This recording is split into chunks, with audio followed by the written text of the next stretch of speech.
Greetings. Okay, I'm gonna go put it on. I'm gonna share the screen back, right? And then you can. Oh hell! How do I start over?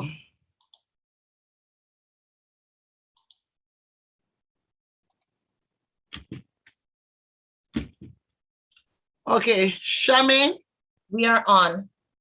you ready? Are you live? Yes. We are live and direct from Washington D.C. Now let me start. It says live, but let me start.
Greetings and salutations, and welcome to this opening day of our Caribbean American Legislative Week. It is really a delight to be here for the 16th year. Can you believe it? Or the 17th year, actually, since this we have become officially endorsed by President George Bush as June being celebrated as Caribbean American Heritage Month. We are doing this in large part because we recognize that Caribbean people have as much contributions to the history of Americas than as many of the other immigrants that have come here. I say this because back in the day, when there were 13 colonies, we also in the Caribbean, where then the West Indies, were a colony of the United States of America. And with that rubric, we certainly had relationships with the United States of America that make us, in some ways, have a very special relationship that continues even to today. And so in this opening session, we want to, on Juneteenth, we want to talk about some of those things that we have in common.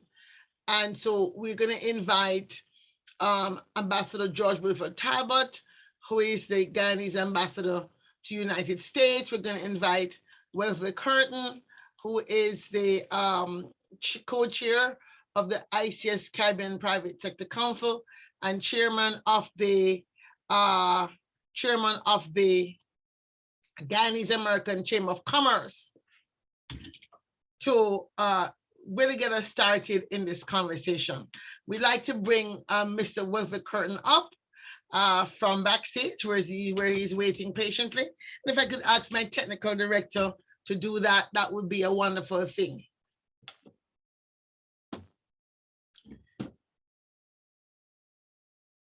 We've got to ask Mr. Wesley Curtin to move from backstage and bring him on. And there we are. And if you could move them to front stage and let me step back and let them have the floor. That would be a wonderful thing. Thank you so much.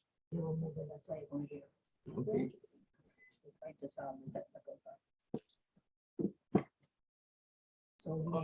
Good morning. Good morning. All right. Are we on? You are live and direct. The webinar has started. You are being streamed. So don't say anything your mother wouldn't want you to hear you. Well, I would say anything my mother would hear now, if she could hear. Because I wish you were here. Yes. My mother yes. of blessed memory, of course. Yes. Okay. Okay, So, now Mr. Brooks from the State Department was just in touch with me. He was having some problems connecting. I don't know if I sent him the link again, but I don't know if as a result of this change here now, there might be a difficulty. So I don't know if Charmaine can address that, please. well, if you just give him the actual link to join us as an attendee, we can certainly move him over. Okay, the link as an attendee. Well, it's an email. Just give him the HTTP. Well, I sent him the speaker's email, the speaker's link. Okay. All right. So why don't you get started with Mr. Talbot while I see how I could get that moving, and I can. Let's give him, if you don't mind, let's give him. I would like him because I'm sure he would like to hear what Ambassador Talbot. As a matter of fact, Mr. Brooks should be the first speaker, followed by Ambassador Talbot. Okay. All right. So I leave you to sort that out. In the meantime, why don't I Ambassador George Talbot. He is on the call. No, sorry, Mr. Brooks. Ambassador Talbot's on the call, but Mr. Russell Brooks from State Department, who's supposed to join us. Ambassador Talbot is on the call, but Mr. Russell Brooks, who's supposed to be on the call, is not here. He's having challenges getting in. So thank you so much for taking care of that. So while we wait for Ambassador Talbot, maybe what I'll do is let's see if we can't get some other information going about this month, what we have been doing. We started the month with a bang with June 1st, where we had a very robust opening event with many well wishes. And one of the well wishes that we had was from Congresswoman Barbara Lee, who I like to call our godmother. She's the godmother of the month. So why don't I go ahead and repeat that message that we got from her for those of you who didn't have a chance to hear from her back when that happened. All right. And so let us get the text. All right, so we have here Congresswoman Barbara Lee, and let's get her message going.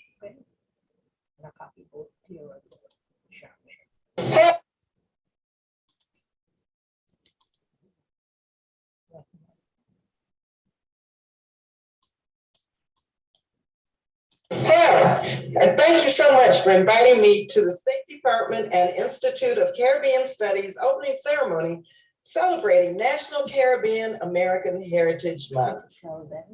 I would like to thank our host, Deputy Assistant Secretary Barbara Feinstein, as well as Secretary Blinken and the entire State Department for convening this celebration.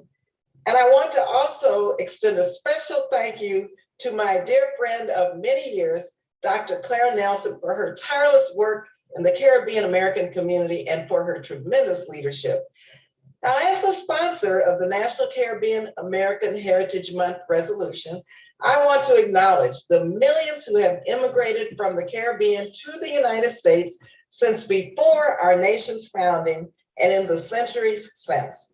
Throughout our history, Caribbean Americans have served our country and contributed to the heritage of the United States through the arts, science, education, business, sports, military, and government.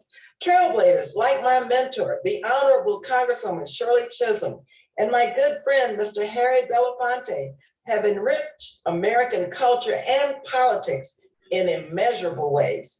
Many notable Caribbean Americans are also among this nation's first, including our nation's first African-American Vice President, Kamala Harris, and the first African-American Secretary of State, the late our beloved Colin Powell. Caribbean Americans have shared their culture through food, music, and dance and literature, and have forever enriched the cultural landscape of the United States. And the countries of the Caribbean remain important partners, both economically and culturally, to the United States. We are so thankful for this partnership, but we must also acknowledge that Caribbean nations and their people face unique challenges, especially due to climate change. Over the past decade, many Caribbean countries have worked to lift their people above the poverty line. Yet this prosperity remains precarious as drought, sea level rise, and more frequent and extreme weather conspire to threaten these hard-earned development gains. Even the most prosperous Caribbean countries face growing risks that would stretch the capacity of any society to manage. The United States needs to look beyond income to include vulnerability when we think about how to partner effectively with our Caribbean neighbors. Now, as the chair of the Appropriations Subcommittee for the State Department and Foreign Operations, yes, as the first African-American chair of that committee, I have been fighting to make sure that the United States acts as a better partner to our neighbors in the Caribbean. For fiscal year 2022, I was proud to include an additional $10 million to promote inclusive economic growth in the Caribbean. This is for the first time, with a focus on women, youth, and other disadvantaged populations. I know that our shared values and vision of prosperity and peace throughout the Western Hemisphere and the rest of the world will guide us through these challenging times. 10 million is a nice down payment, but it's not enough. We must do more. Again, I'm so honored to join you during National Caribbean American Heritage Month. This month has been a celebration of the tremendous impact that the people of the Caribbean have made on the United States. Caribbean Americans are a significant part of this nation and its heritage and its progress. Thank you and enjoy the rest of National Caribbean American Heritage Month, June. Thank you again. All right. That was Congresswoman Barbara Lee. Is Mr. Brooks here? Was he able to get on? I don't see him on, Claire, but I think we should just proceed. I will have a few remarks, and then you will give the welcome, by which time we hope that Mr. Brooks will join us or could join us. I've just gotten a text from him, but he still seems to be having some challenges. Charmaine is copied on that text, so she may be able to help him. I've got some of my staff who are trying to see what they can do to help get him connected. Good morning, everyone. And again, let me apologize for the delayed start and the technical difficulties that we still continue to encounter. We hope we can get it sorted out in short order. This morning, the honorable task falls once again to me this year to chair the formal opening session of Caribbean Legislative Week, which is the forum at which the efforts were born and bred many, many years ago to have Caribbean Heritage Month in the US become a reality. Caribbean Heritage Month was first officially observed in 2006, having been adopted as Resolution 71 in the US House of Representatives on June 27, 2005. Resolution 71 was sponsored by Congresswoman Barbara Lee, who we just heard from. The US Senate adopted the resolution on February 14, 2006. And on June 5th of that same year, President George W. Bush issued a presidential proclamation declaring that the month of June be celebrated annually as National Caribbean American Heritage Month.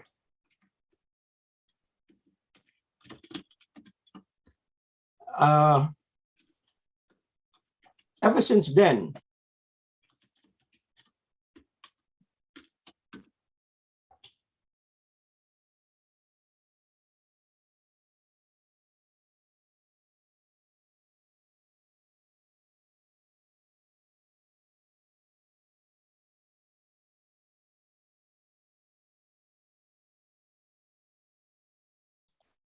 Wesley, you're muted.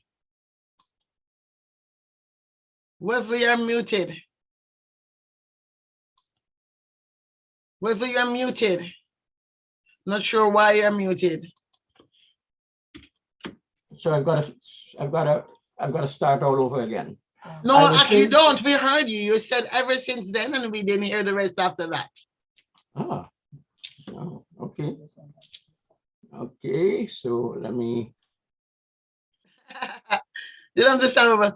Well, I mean, let me just help you out. So we started back in 2000, actually 1999, when we had our first ever legislative forum on the Hill. So this week actually has a history that goes back to 1999, when we were then supported by Congressman Donna Christensen from the U.S. Virgin Islands. In fact, we consider her our fairy godmother because she's the one that brought us into the fold. That's first year, 1999. We also had our first ever White House forum. It was the Clinton administration, actually. And that was when the germination of Caribbean American Heritage Month was born, as we had a close relationship with the Clinton White House. And it was hoped that the president would have been able to issue a proclamation before he stepped down. Alas, that was not to be. But we began claiming the month as Caribbean American Heritage Month, Institute of Caribbean Studies, with our DC Caribbean Film Festival as our flagship event. And it was this event that caught the attention of Jamila Thompson, who was then in Congressman Barbara Lee's office, and brought this to attention of her boss, Barbara Lee, and brought us together. And it was a marriage made in heaven, if you will, because we had the opportunity to provide language for the resolution and to really work assiduously to advocate, to work together to get other members of Congress to sign on. 2004, 2005, finally, when the resolution passed the House, and then on the Senate side, the resolution passed the Senate side in February 14th of 2006. And the rest, as they say, is history, because on June 6, 2006, 666, quote unquote, the mark of the beast, we were able to have our proclamation signed by George W. Bush, and we have persisted throughout that ever since. And so here we are on June 20th, a federal holiday of Juneteenth, which was made possible because of the leadership of Congresswoman Sheila Jackson Lee, who is herself of Caribbean American heritage. And for that reason, if nothing else, we have to really pay special attention to ensuring that we continue. This is not the first year that we at ICS have been able to promote a Juneteenth event. We've had events over the years at Embassy of Haiti, events at Embassy of Nicaragua, where we have talked about our special relationship that we have as immigrants today with those people who were coming as slaves in slave ships back in the 17th century from Barbados, from Antigua, as the slave ships built in Connecticut and the slave ships built in Rhode Island made their way to Africa, to the Caribbean, and then to the United States of America. So we feel that Juneteenth is as much a celebration or commemoration of that triangular trade in which the British colonies, as we were then, Barbados, Antigua, Jamaica, all of our colonies, were very much a part of the story that we're living today. And this is why for us, Juneteenth being a federal holiday is really a very important moment that we want to assure does not go unrecognized or under-recognized. We want to be able to ensure that people understand that this is as important for us as immigrants of African descent, whose foremothers were also brought in chains to the Americas, as it is to those whose forefathers and foremothers were slaves here in the United States of America. This year, Juneteenth is very special, coming as it is on the first day of our legislative week. And with that in mind, we have prepared a conversation around the future of the American dream. We're talking about policy, we're talking about perspectives on policy, and we're talking about, is emancipation still coming? Have we actually made it to the promised land? Or do we still have some more river crossing to do, some more midnight walks to do, to escape what are now the new dogs, if you will, of our time, the new slave drivers of our time, be it the fact that we still have enormous gaps in wealth, be it the fact that we are finding ourselves pushing back against our right to vote, be it the fact that health equity numbers are clear, that the legacy that we face as people of the formerly enslaved, descendants of the formerly enslaved, is still there. So there's work to be done. But how do we go forward in a world that also is crying out for help? A planet that is, I would like to say, perhaps being crucified by our greed and our enormous appetite for consumption that seems to have no end. How do we, as people who understand that relationship between greed, the market, and life, reconstruct our mindset, decolonize our minds, right? Emancipate ourselves from mental slavery so that we can become part of the vanguard, if you will, of making the changes we must as a species, as a human family, in order to go forward. So Wealth Curtin, as chair of this session, I invite you to probably bring on Ambassador Talbot, who holds a special place as a Guyanese ambassador to CARICOM. You could introduce him with much more depth than I can, and begin a conversation as we start right now about the relationship of CARICOM as a region to America. What does it mean in the 21st century as we calibrate, recalibrate those things? While we can be joined by Dr. Amala Luncheon, could join us in that conversation if she would like to be. I'm not sure who else might want to join us while we wait to hear from State Department. But again, this challenge of technical difficulties and the speaker not being able to come on, etc., are really challenges that we're used to facing, aren't they? They're challenges that we understand. It's always something that goes wrong, something that keeps us back, something that keeps us from moving onwards. So if we ask Ambassador Talbot to turn on his camera, to unmute, and to join us on stage, that would be a wonderful thing. So Ambassador Talbot, if you could turn on your camera and unmute, we'd like to move you to the main stage. We're not seeing you, so I'm not sure if your camera is working, but at least if we can, hope we can hear you. If you could say good morning, we'll know if we can hear you. Good morning. Can you hear me? All right, we Yes, can hear Ambassador, you. good morning. Yeah, we can't We can't see you for but some we're hearing reason, you for sure. but we can't see you. I So seem good to be- morning. Yeah. Thank you for coming. I'll give you the floor. Thank you very much. Let me just I- briefly introduce you. Ambassador Anna's ambassador to the Caribbean community, CARICOM, and the director of the Americas in the Ministry of Foreign Affairs of Guyana. Previously, he served as ambassador of Guyana to the Federative Republic of Brazil from August 2016 to November 2020. From January 2012 to July 2016, he was Guyana's permanent representative to the United Nations with the rank of Ambassador Extraordinary and Plenipotentiary. Mr. Talbot has also served as Guyana's non-resident ambassador to the Republic of Argentina, the Republic of Chile, the Republic of Georgia, the Republic of Namibia, the Republic of Paraguay, the Oriental Republic of Uruguay, and the State of Israel. Mr. Talbot holds an MA in International Relations from the Fletcher School of Law and Diplomacy at Tufts University and a BA in Modern Languages, Spanish and French, from the University of Guyana. He is fluent in English, of course, his mother tongue, Spanish, and conversant in French and Portuguese. He's married to Grace, and they have one son, Joel Ephraim. He is the recipient of the Cacique Crown of Honor and the Order of Southern Cross of Brazil. Ambassador, thank you so much for accepting our invitation, particularly at such short notice. It's nice to have you back again this year, and I invite you to make your presentation. Thank you very much. I seem to be have fallen prey also to technical difficulties for some reason.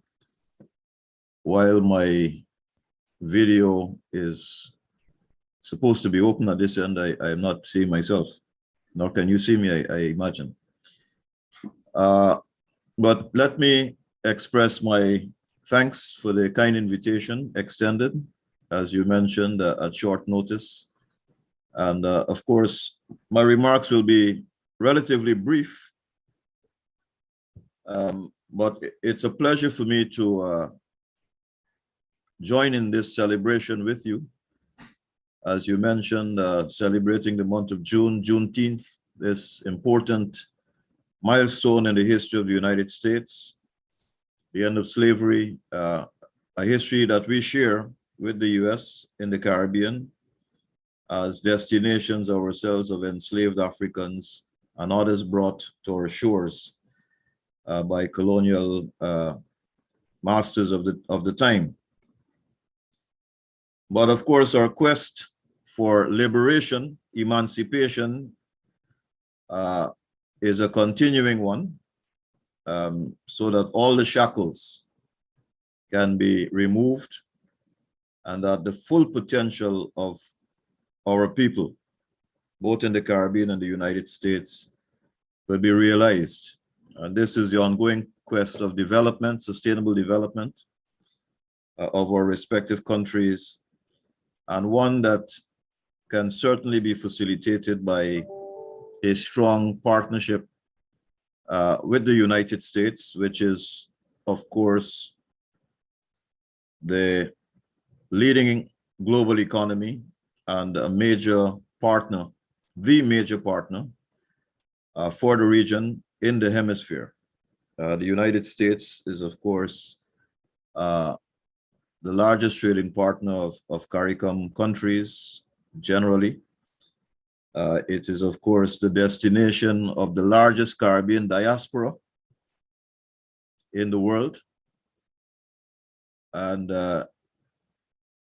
it is also a source of significant support, technical and otherwise, to countries of the region.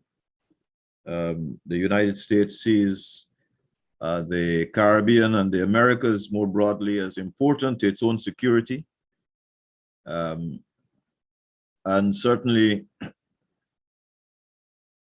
we have witnessed in the current dispensation efforts at approximation and strengthening of that partnership between our two countries.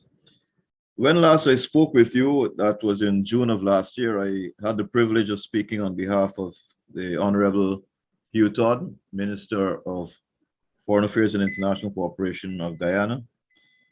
Today, I speak more in my capacity as the Director of the Americas Department in the Foreign Ministry and Ambassador to CARICOM.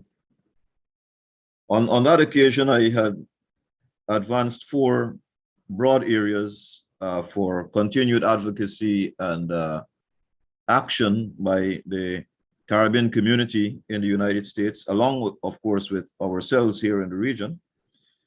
Those focused on the support for COVID response and recovery. Secondly, the question of food security, attention to food security. Thirdly, a focus on the problem of debt, external debt faced by CARICOM countries, which is a very significant challenge, understated and maybe not sufficiently recognized.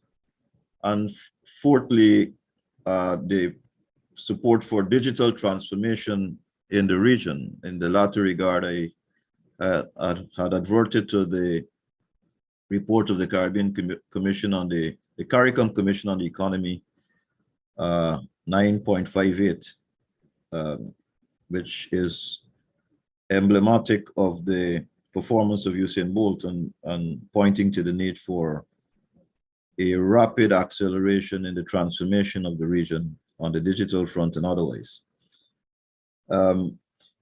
I am happy to say, and of course nothing to do with me, that there's been, in the year since, a happy convergence of efforts between the Caribbean and the United States on several fronts. And one of the main platforms for that convergence was especially the Summit of the Americas, the 9th Summit of the Americas, which was held in Los Angeles, California, just a week and a half ago, the 8th to the 10th of June, hosted by the United States for the second time, the summit, the first being in 1994 in Miami, and at which the overwhelming majority of CARICOM heads were in attendance. I think 13 of the 14 independent states were present, or maybe more like 12, or 11, I believe, because some of countries are facing elections and one had opted not to participate. And the summit adopted important outcomes on 5 broad thematic areas. First, the action plan on health and resilience in the Americas. Secondly, a regional agenda for digital transformation. Third, accelerating the clean, sustainable, renewable, and just energy transition. Fourthly, our sustainable green future. And fifthly, an inter-American action plan on democratic governance. All areas of importance to the hemisphere and to the region, and of course, very much interrelated. I should like to say that the Summit of the Americas process allowed for a concerted effort by CARICOM countries vis-a-vis the United States to put on the table important priorities for the region, including those to which I had adverted earlier: food security, COVID, finance, as a larger envelope under which the question of debt relief was addressed, and the questions of digital transformation, etc. And I believe we have seen important overtures by the US administration at the highest level. We witnessed, for example, a visit by a congressional delegation on the 20th of May, led by Congresswoman Barbara Walters. That visit took place in Barbados, where that delegation, high-level delegation, met with Caribbean leaders to address the vexing question of correspondent banking relations, which have suffered over time at some cost to the Caribbean and our efforts to do business with the world and to be effectively linked to the global economy. We also witnessed leaders encounter between the Vice President, Kamala Harris, and CARICOM heads on the 29th of May, all of course in the lead up to the Summit of the Americas. We are aware, of course, that there was some controversy surrounding the question of participation in the summit and the possible stance of CARICOM heads on that. Certainly, the region favored a more inclusive approach to, notwithstanding differences that might exist, political, ideological, and otherwise. But notwithstanding, the heads were present in significant numbers. And beyond the the texts that were agreed in the 5 areas to which I mentioned, heads were concerned that there needed to be a higher level of ambition in some of the elements. You know, a consensus among 33, 34 countries involves some measure of compromise. And certainly no country gets all that it wants in a negotiation of that nature, multilateral negotiation. That is the nature of the game. But CARICOM heads were particularly concerned that the text of the consensus that was agreed at the level of the officials and at the foreign minister level should not act as a constraint.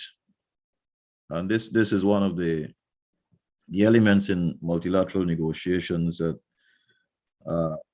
some are trying to hold back and others are trying to move forward on certain elements. So a text can be seen either as a platform, an agreement. A consensus might serve either as a platform or as a box, depending on the where some are trying to contain and others are trying to build further. So that is I think, part of the dynamic of multilateral negotiations, and it's a constant struggle and a constant give and take, but certainly with goodwill on all sides or on different sides, we managed to move forward, sometimes inch by inch, mile by mile, as the case may be. So in the context of the summit itself, there were important encounters between the CARICOM leaders and the US administration at the highest level, President and Vice President, Secretary of State. And there was a very frank conversation on the need for action, and not in the immediate term. And the result of those conversations, in addition to the broad understandings and agreements reached, which we believe provide important basis for further work and action, CARICOM leaders in the United States have agreed for focused efforts on 3 specific areas. One being food security, secondly, energy security, and thirdly, finance. This includes debt financing as well, and questions related to climate finance. In fact, the envelope writ large on that question. I believe this is a very significant outcome, and it's attests to the level of approximation that has been witnessed over the past year between the United States and the Caribbean. It augurs well for the future, but certainly these agreements are just the beginning of a further process to ensure that there are tangible benefits eventuating for the people of the region. So I wanted to just provide that little capsule that to the effect that the Summit of the Americas provided a useful vehicle for a measure of convergence between the two sides, the Caribbean and the United States, on a number of critical priorities for the region. And the intention following the encounters at the highest level between the two sides and the agreement to move forward on those 3 areas is that meetings will be held beginning this week. In fact, the turnaround in US action, and I believe some of you might have seen an article by Sir Ron Saunders on this question, is perhaps the fastest we have seen in modern times, if not in history. The President of the United States, based on the accounts, was very forthcoming and gave instructions for very prompt action by his soldiers, if I might use that term a bit loosely. And I believe this is an encouraging moment in U.S.-Caribbean relations. I want to say, express my thanks to all of you who have been in this vineyard, battling on many fronts to bring the two sides closer together, to bring Caribbean issues into larger focus on the radar of the United States.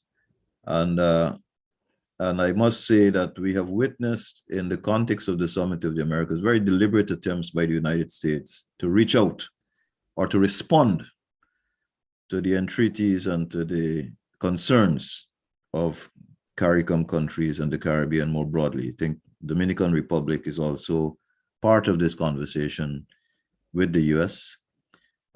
Among the initiatives launched by the United States was Before you go on, Ambassador Talbot, this one, stop it right there, because you said something very important about thanking those of us in the vineyard who have been here for a long time advocating, and really, as Diaspora Public Law 114291 has really encapsulated the potential role that we can play going forward. We want to thank former Congressman Elliot Engel for his role in making that happen. And I just want to bring on Russell K. Brooks, Deputy Chief of Mission of the Caribbean Desk at U.S. State Department, to give some remarks, because he's been here listening to what you're saying. I'm sure he's been delighted by what you have said, that there's this obvious notice that the Caribbean has noticed that there is a different response. We are America's third world, and I'd just like to give the floor to Mr. Brooks, and then we can continue our conversation.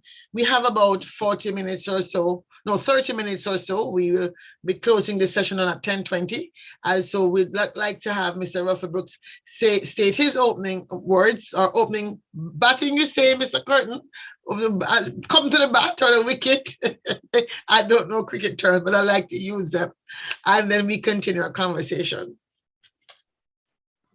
Okay. Mr. Brooks. For those of you who may not know Mr. Brooks, he joined the U.S. Foreign Service in 2004 after a long career in television broadcasting, principally at ABC Sports in New York City. As a Foreign Service officer, he has served in Honduras, Peru, Washington, D.C., Iraq, Cote d'Ivoire, and Nigeria. He's currently in the Office of Caribbean Affairs, where he is responsible for issues pertaining specifically to the Bahamas and Jamaica. He also leads the office interagency effort focused on advancing disaster preparedness and management, resilience, and climate adaptation. It is indeed my pleasure, Mr. Brooks, to invite you to make your presentation. Good morning, and thank you for the kind invitation to speak to all of you today. It is my pleasure to join you in celebrating Caribbean American Heritage Month. In particular, I must express my appreciation to our host, Dr. Claire Nelson, and the Institute of Caribbean Studies. My colleagues and I at the U.S. Department of State have been fortunate to work with her and ICS on issues of interest to the Caribbean and the various Caribbean diaspora communities in the United States. I grew up in the New York metropolitan area, Newark, New Jersey, to be specific. I know I don't have a Jersey accent, but it's true. Living and working in that metropolitan area introduced me to the culture of a variety of Caribbean communities. I'm speaking of Jamaicans, Haitians, Dominicans, Puerto Ricans, Cubans, Trinidadians, and Bahamians. I am also describing my familiarity with reggae, steel drums, salsa, and good rum. I recall the popularity of the Mighty Sparrow and the incomparable Celia Cruz. Do I dare tell you that I love mofongo and plantains? I can tell you that one of the biggest events of the year in New York City is the West Indian Day Parade. It is a great annual get-together of anyone and everyone who loves Caribbean people and cultures, regardless of whether they were born in Kingston or Crown Heights. That's enough. I trust you recognize that I come to my current position in the State Department with a true love for the region its people, its culture, and its history. As we all know, the people of Caribbean descent have made impressive contributions to the American melting pot.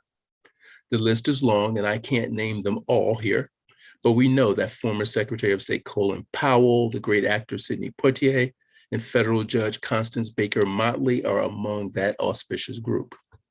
We should also recognize the millions of lesser-known individuals of Caribbean descent who work in less prominent jobs, but devote their best efforts every day to care for their families, raise children, and contribute to their neighborhoods. They are also great Americans, men and women who, like you, work hard every day to live out the American dream for themselves and their families. It is also important to note the many Caribbean Americans who are serving in the Biden-Harris administration, from Vice President Kamala Harris to the White House Press Secretary Karine Jean-Pierre. They are all incredible public servants. Now let's see if they can get jerk chicken and poulet noir on the White House menu. Our own Assistant Secretary, Brian Nichols, a former director of our Office of Caribbean Affairs, has family that hails from Barbados. Within the Office of Caribbean Affairs, my colleagues and I work closely with our U.S. embassies in the region and foreign embassies here in Washington. It is our responsibility to understand the region and contribute in a meaningful way to the policy deliberations that concern our friends and partners in the Caribbean. Our work is particularly important at this time because the challenges in the region have never been greater. Let me offer a short list. The COVID-19 pandemic, the effects of the Russian invasion in Ukraine that have seriously affected global food security and energy prices, threats to democracy, irregular migration, security, and of course, the climate crisis. I am sure you can name even more. What is indisputably clear when we examine these issues is that no one country can solve these problems alone. These problems demand cooperation on the global level and particularly within the region. In the face of so much that could provoke despair, we see evidence that the region's leaders understand that they must work together. The Summit of the Americas offered encouragement that the region is collaborating to confront climate change. Countries such as Dominica and Jamaica have made truly impressive commitments to further our effort to curtail climate change. Jamaica has pledged to reduce its greenhouse gas emissions by 60% by 2030. And Dominica has declared its goal to become the world's first climate resilient nation. The Caribbean is leading the way toward a more climate conscious future, and this represents clear and demonstrable leadership. We applaud this leadership, and I hope you will as well. The United States will support them, and we will work with all the countries in the Caribbean to create a cleaner, healthier, more prosperous world for all of us. Caribbean nations are all too aware that they face significant impacts from climate change, which has made severe weather events more frequent and which require adaptation, enhanced resilience, and greater energy security. To meet these demands, the United States launched the U.S. Caribbean Partnership to Address the Climate Crisis 2030, or PAC 2030. PAC 2030 will serve as the U.S. government's primary mechanism for regional climate and energy cooperation through 2030, as we work toward meeting the long-term goals of the Paris Agreement and the 2030 Sustainable Development Goals. Our collaboration under the PAC 2030 framework will advance two strategic objectives: strengthening energy security and promoting climate adaptation and resilience. The United States will partner with Caribbean nations to promote stable access to climate-friendly energy sources on a timely, sustainable, and affordable basis. The United States will also collaborate with governments in the region to enhance the Caribbean's adaptive capacity and resilience to climate change, facilitate access to climate-smart device services, tools, and technical assistance, and support the design and development of climate-resilient infrastructure. As we look to the future, facilitating a clean energy transition will promote regional economic prosperity by developing sustainable and accessible infrastructure resilient to climate impacts. The Caribbean is one of the regions most affected by the climate crisis. The United States encourages all governments in our region to commit to investing in our collective future by accelerating the transition to clean energy. By working closely with the private sector and multilateral development banks, we can accelerate the development of clean energy infrastructure that meets the needs of all of our citizens and expands economic opportunities for people throughout the Caribbean. Under PAC 2030, we will also share expertise, scientific knowledge, and resources to increase disaster preparedness, enhance climate adaptation, and build resilience throughout the region. We will use our technology to track and predict the potential impact of storms. We are improving disaster planning and response capacities, and will provide technical assistance to the region to update building codes and infrastructure. The global COVID-19 pandemic has been devastating for families and communities around the world and has exposed many of our shortcomings in public health. It has also revealed how we can successfully respond to an unexpected crisis. The U.S. government is proud to have provided more than $75.7 million in COVID-19 related health and humanitarian assistance to the Caribbean. The U.S. government has donated more than 3.5 million vaccine doses to Caribbean countries. We have donated ventilators, field hospitals, personal protective equipment, and other critical medical supplies over the past 2 years, thereby saving many lives. There will be lessons to be learned from this pandemic. One of them will be that we can accomplish a great deal if we continue to focus on improving the overall public health of the people in the region. We must also continue to work together to prepare for a future pandemic and mitigate its effects. I trust you will agree. We must also work together on matters of mutual security. For the United States, the Caribbean represents our third border, and therefore close security cooperation between the United States and Caribbean nations is an absolute necessity. The State Department's Assistant Secretary for Western Hemisphere Affairs, Brian A. Nichols, led the United States' participation in the recent 10th Caribbean-U.S. Security Dialogue. This dialogue is part of the Caribbean Basin Security Initiative, or CBSI, our primary interagency program to reduce illicit trafficking, strengthen citizen security, and prevent youth crime and violence throughout the region. Through CBSI, the United States Agency for International Development and the State Department have managed more than $832 million in funding since 2010. In partnership with the security agencies in the region, we have worked together to make the region safer. We also recognize that there is still much to do as we collectively grapple with new and complex challenges, from the upsurge in irregular migration, illicit trafficking in firearms, cybersecurity threats, or the continuing sophistication and creativity of transnational criminal organizations. We believe we can meet these challenges, and with the help of our partners, enhance the security and well-being of the people in the Caribbean. We must also recognize the global threat to freedom and democracy. Nowhere is this more evident than the Russian invasion of Ukraine, but it does not stop there. While we must admire and support the Ukrainian fight to save their nation, maintain their independence, and restore their territorial integrity, we must highlight the threats that exist in our own corner of the world. Most Caribbean nations are stalwart leaders and champions of democracy for the entire hemisphere. Democratic governments in the Caribbean have made notable progress in providing prosperity, security, and stability for their citizens. We've seen increasing living standards and access to education, a decrease in infant and maternal mortality, and an expanding middle class.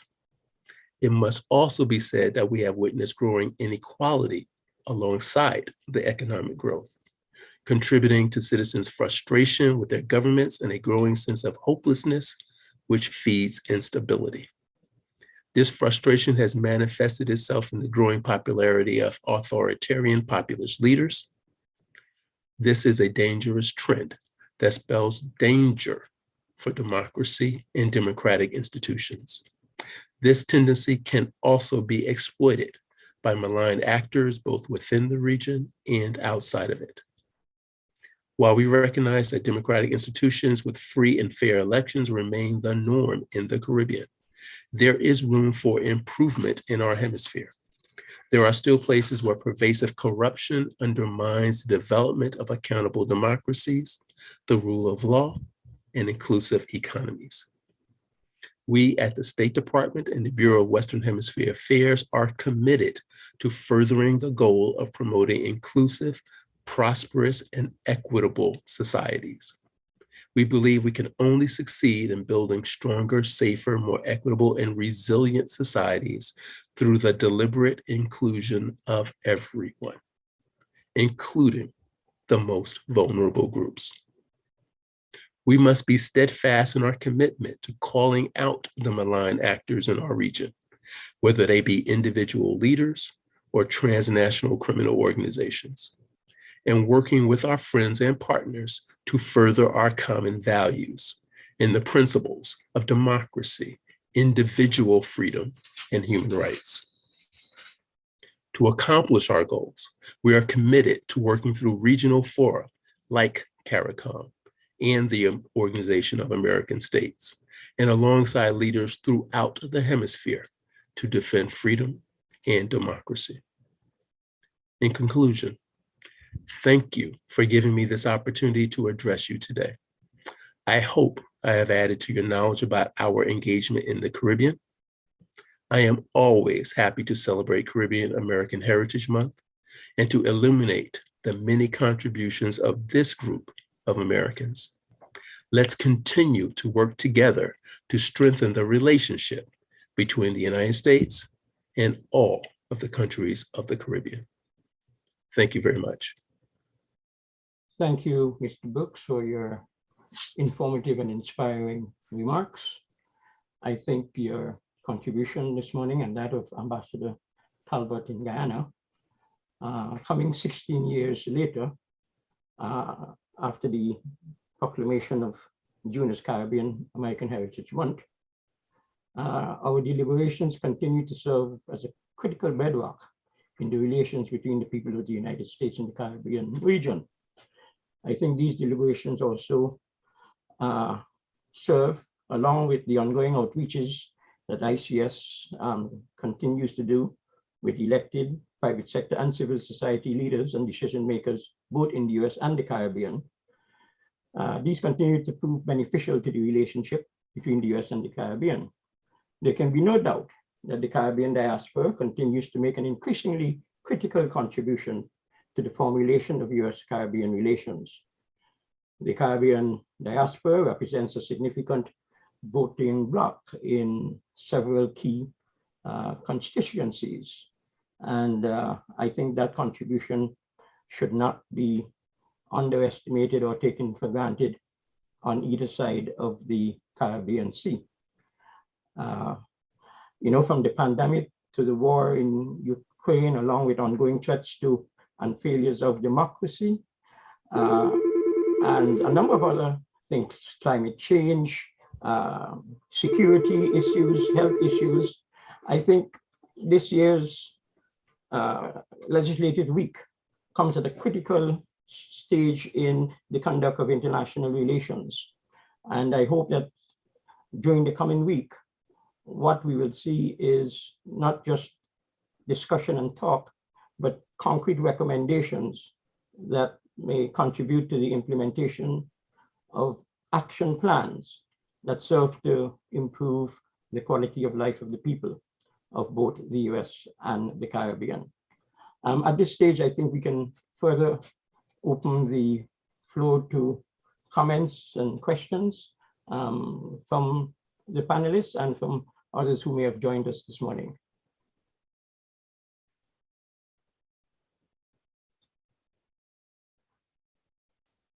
Ambassador Talbot, you were at the Summit of the Americas. I know one of the burning issues in many Caribbean cities and even in rural communities is the question of public safety and security. Did the summit address anything that seeks to address this problem?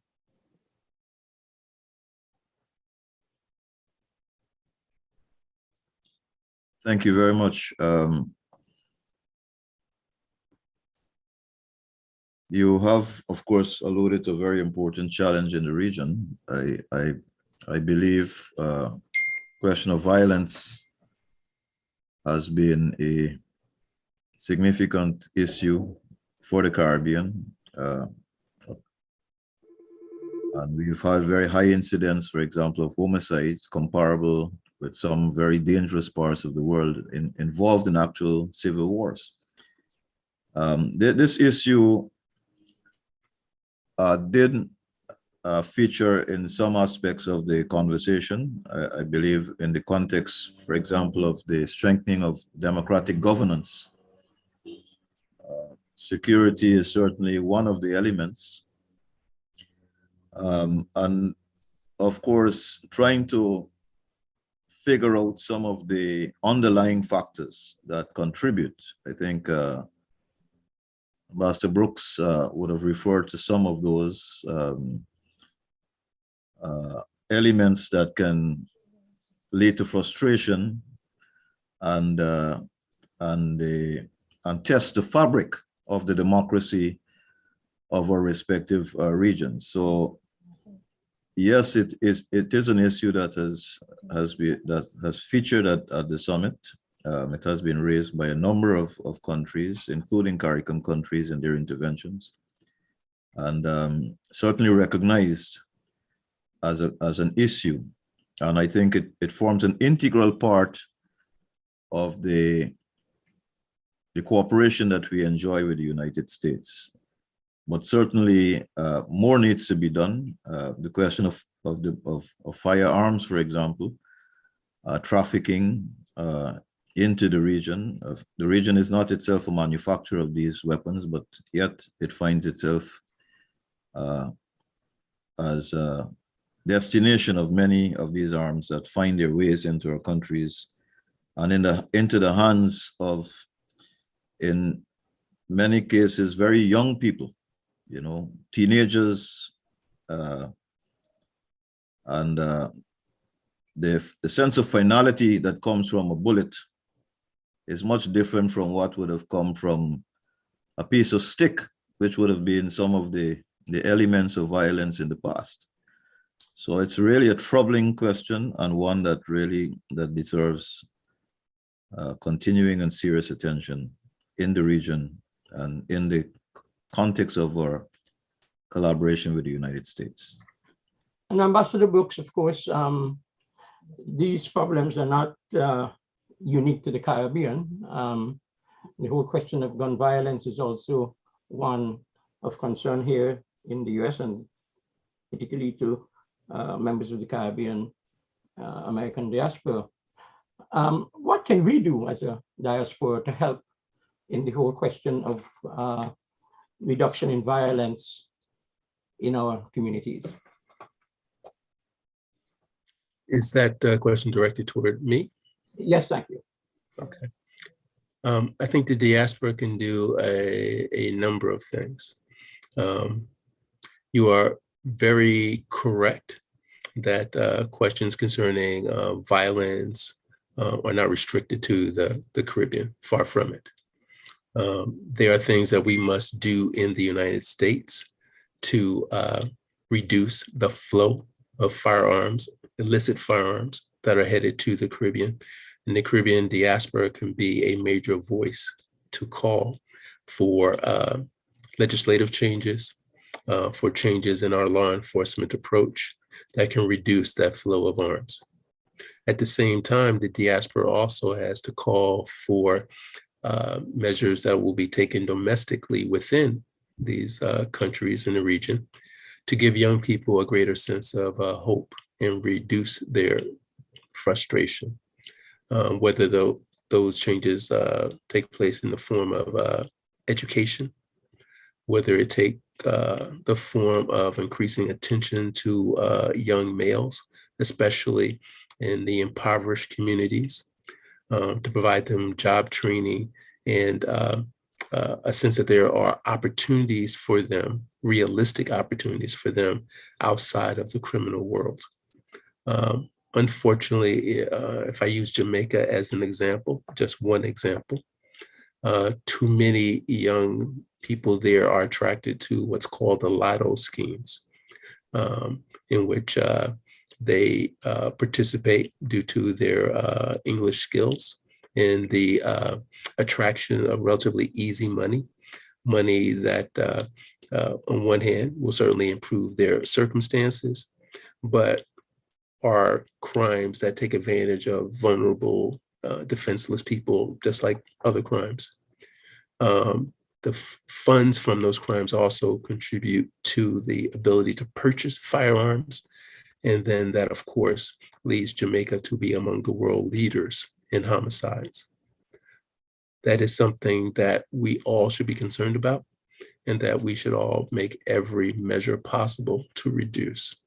So I use Jamaica just as one example, but it shows the complexity of the issue and the need for all of us to be concerned about it and to work hard to address it.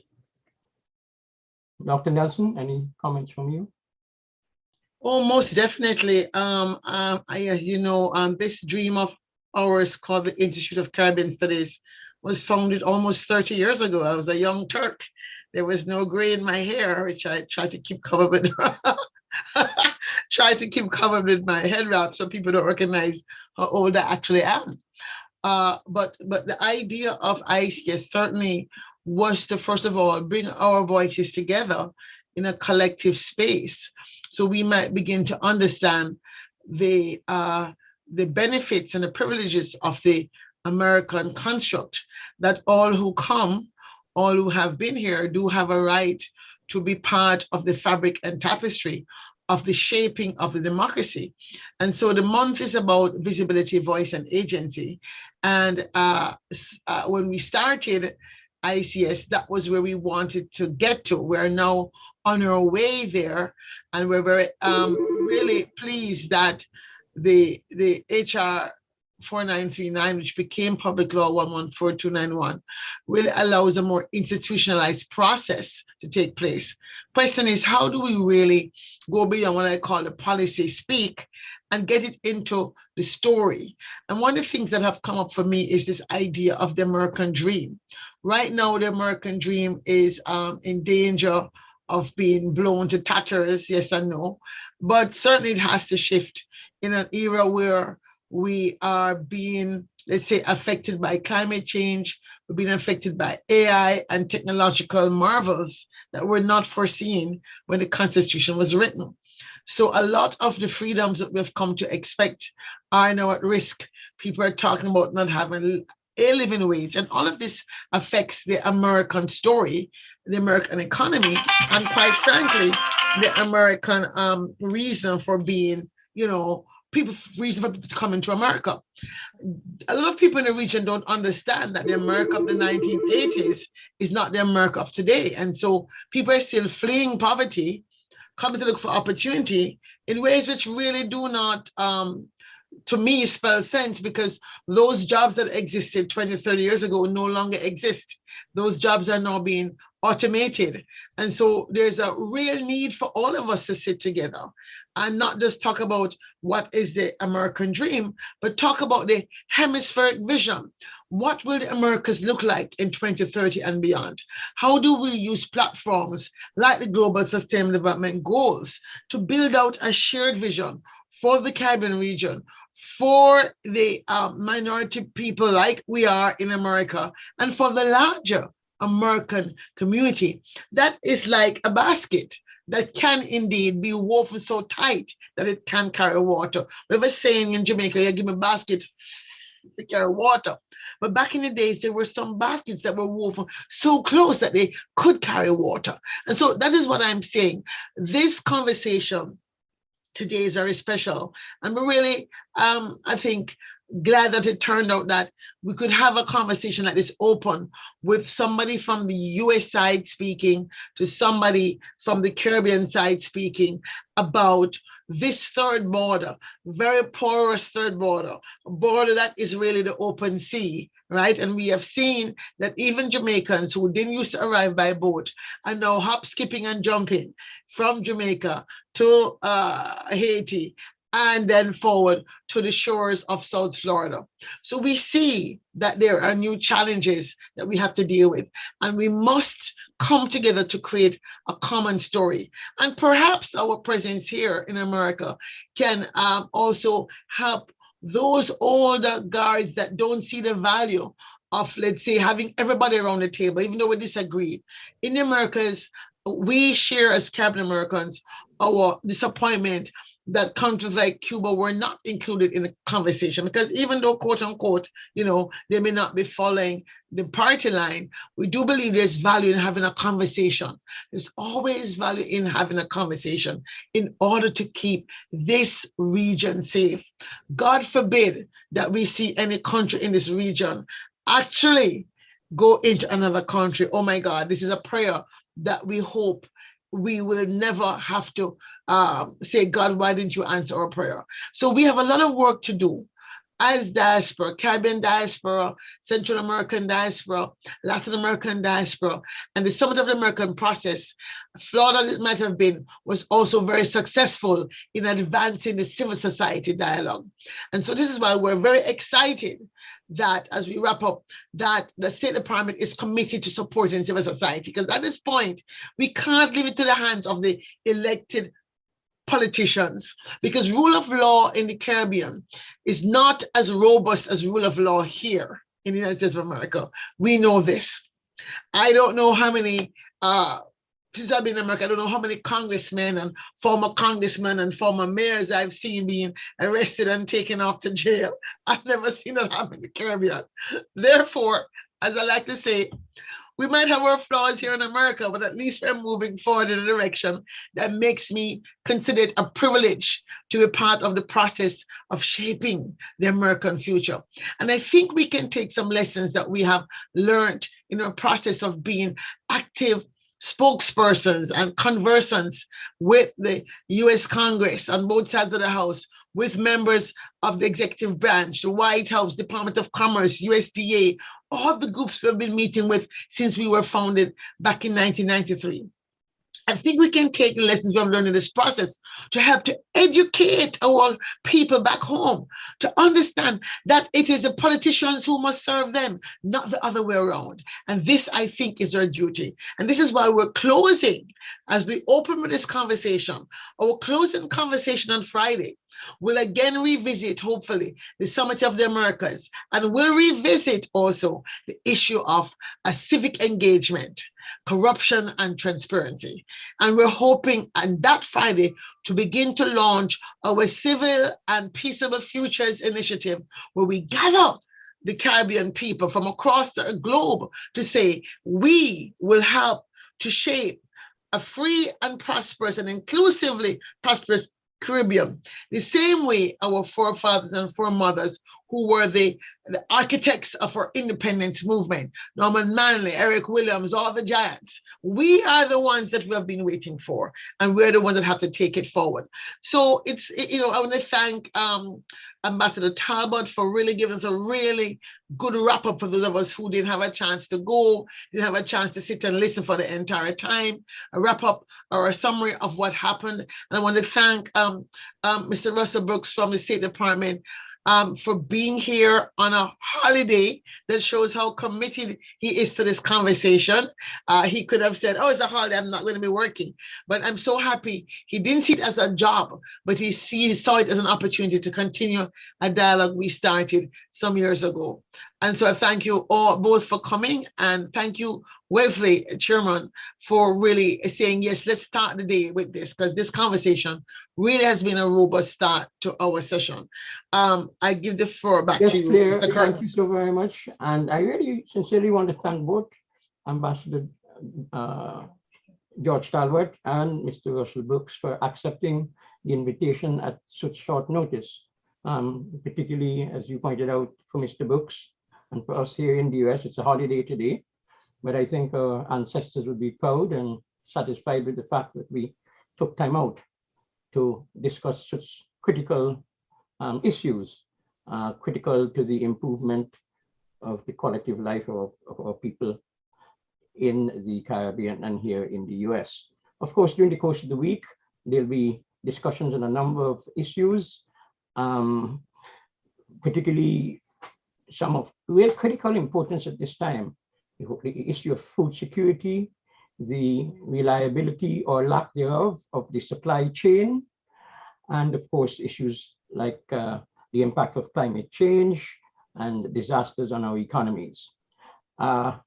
So I want to invite all of you to stay with us during the course of this week as we continue the deliberations. And I hope these deliberations are not just talk shops, but out of it will come some concrete recommendations to supplement the decisions taken at the Summit of the Americas and to help with the implementation of those decisions. Again, thank you all, and we look forward to you being with us throughout the week. Thank you. Thank you very much. Thank you. Holiday greetings to you all on this Juneteenth holiday. Same to you.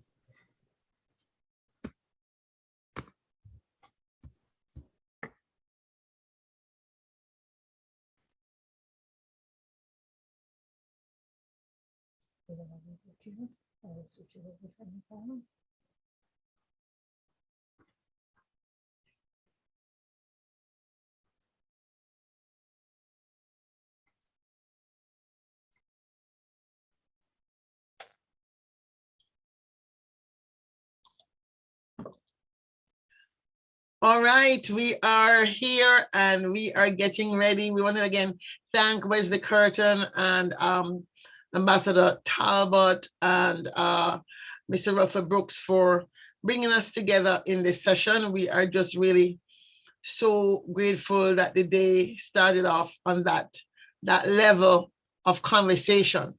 We are getting ready to move to our next session. I am trying to find my poet laureate, quote unquote. For some reason, I'm not seeing him. I do hope he can join. I am going to probably have to send him another invitation. But while we are waiting to get started, we have a couple minutes. I just want to say that, again, today is the official celebration of Juneteenth. Juneteenth was in fact yesterday. And we started off with a broad picture of US-Caribbean relations as they stand today and moving forward. But we really want to ensure that we are, how can I say, that we are focused on being deliberate about how do we as Caribbean people participate in this American dream. And so I want to have this next conversation, which is standing our legacy against this backdrop. And I have invited two scholars and two community advocates to be a part of it. I am missing another one of those people, but hopefully he'll join later. But we have two scholars in the form of Professor Carol Boyce Davis and Professor James Pope, who are both well-traveled across the diaspora. They understand the interrelationships of the past and of the present and of the future. And I thought that we really wanted to take this conversation outside of just being what I call the conversation of policy wonks, to a conversation that's also about the spirit of what we're doing, right?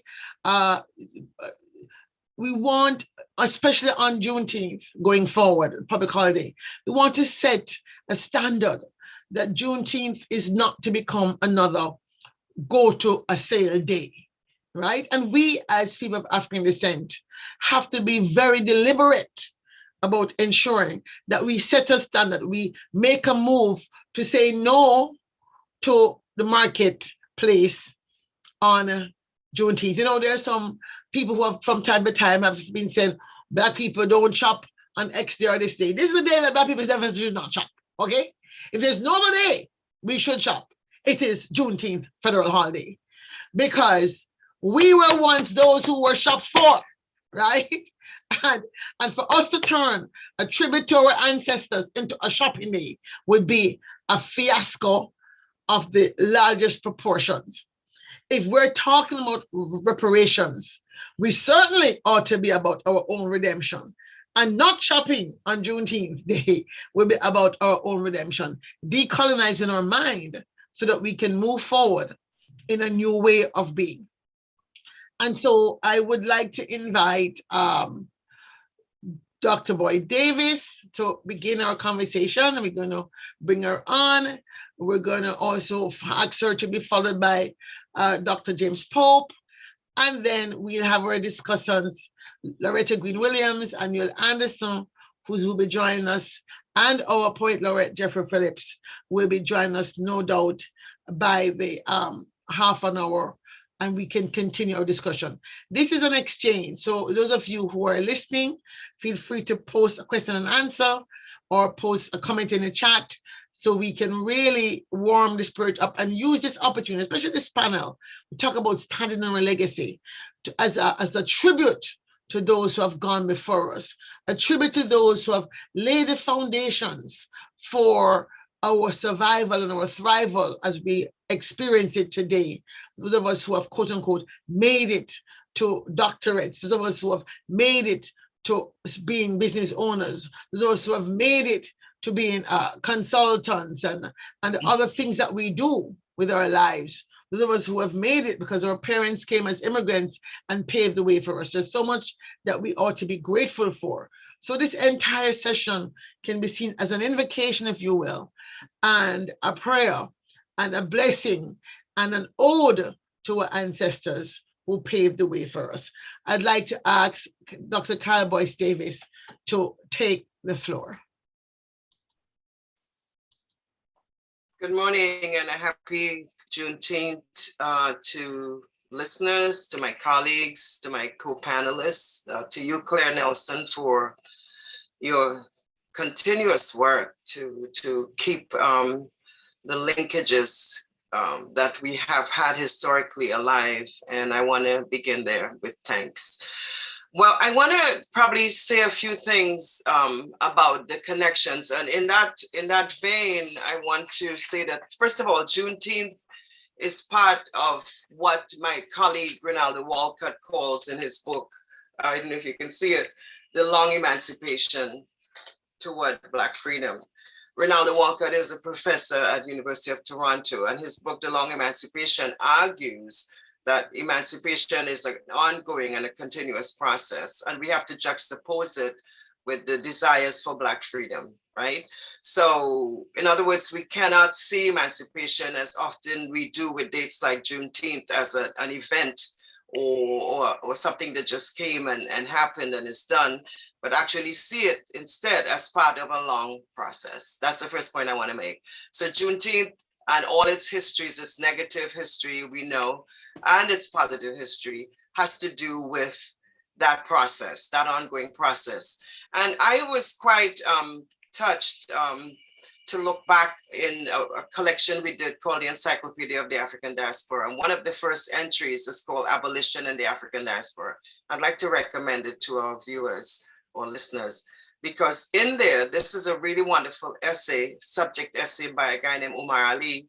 What he did was lay out all of the historical movements that led to emancipation. So we have to see it, therefore, as beginning with the Haitian Revolution, 1804, and culminating, I need to say, in 1804, because it took about 12 years from 1791 to 1804. But that Haitian Revolution was absolutely the first blow against the process of transatlantic enslavement. Keeping in mind, and there are viewers and listeners who still try to say, well, did Africans take part and so on? Some did, some didn't, and on both sides, right? But the question is that this was a major transatlantic economic system. We have to view it like that. It was a major transatlantic economic system that had to do with insurance. All of the big companies, Lloyd's of London, recently had to apologize after the Black Lives Matter insurrectionist movements. Barclays Bank, all of the Caribbean big banks were involved, and insurance companies were involved in the slavery process. As you know, were so many other countries all across Europe, the same Europe that is forming the European Union. All of them pretty much were involved in that transatlantic process. Definitely the British, the ones we know best, because those of us coming from the Anglophone Caribbean and the United States of America. So by the time 1808 then, notice the dates between 1804, 1808, when the British abolished the actual transatlantic shipment, they didn't abolish slavery yet, of the enslaved. Keep in mind that is linked to the Haitian Revolution, because the discussion was then that these Africans are beginning to revolt, so maybe we need to do something to really mitigate that. So 1808, 4 years later, they abolished the trade, but they don't abolish slavery. Slavery doesn't end in the British colonies until 1837, 1833, and I say 1837 because they would have 4 years of apprenticeship after that initial ending of slavery formally, in order to compensate the planters, in order to give them reparations as well. Back, we can link that to the reparations discourse if people want to do that later on. So essentially then we're talking about a big process. But again, and Frederick Douglass, I want to cite him later, but he has an amazing discussion of the fact that this did not come just easily at all. They didn't do it because of goodwill, because again, this was a big transatlantic economic system, business going on, right? Which, as Eric Williams indicates, fueled the development of capitalism, Capitalism and Slavery text, another critical read that one should get. But there were all kinds of activities, the armed rebellion of the Haitian Revolution, for sure, threat of force from Africans, escape and marronage, all of the Maroon communities that were created, the palenques in the Latin American countries, petitions by people writing to the Queen, writing to others, saying they want to go back to Africa, they want to be free. Self-emancipation, in other words, people running away, like Henry Box Williams, who boxed himself, and students still laugh when they read that, but he actually boxed himself and mailed himself to Philadelphia. And there's an interesting, he recreated this subsequently, and interestingly in ways which he talked about what happened one day when the box was upside down and he was on his head for like a long time. And then he was so happy when somebody by chance turned the box the other direction. So self-emancipation, manumission, all the Harriet Tubmans, all the other people running away, abolitionist movements, the Douglasses and so on, public protests, disruption of production, the famous slowing down of production by pretending they don't know what to do, burning cane fields, destruction of property, burning the holdings of the planters, and then later on finding ways to enter the system to change it. Now, as we have with Black people entering electoral politics. And in this context, I want to really compliment our dear sister, Francia Marquez in Colombia, who has been able to move in an amazing way with a Black left feminist approach against environmental degradation, against oppression and patriarchal oppression of all sorts, in order to now become the first African-American vice president of Colombia. Now, I'm saying African-American deliberately. I was just in Havana and there was another conference on African-Americans. This was not just US North, keep in mind, and that's a fallacy we have. We are all connected across the Americas. One sees similar patterns, one sees similar actions.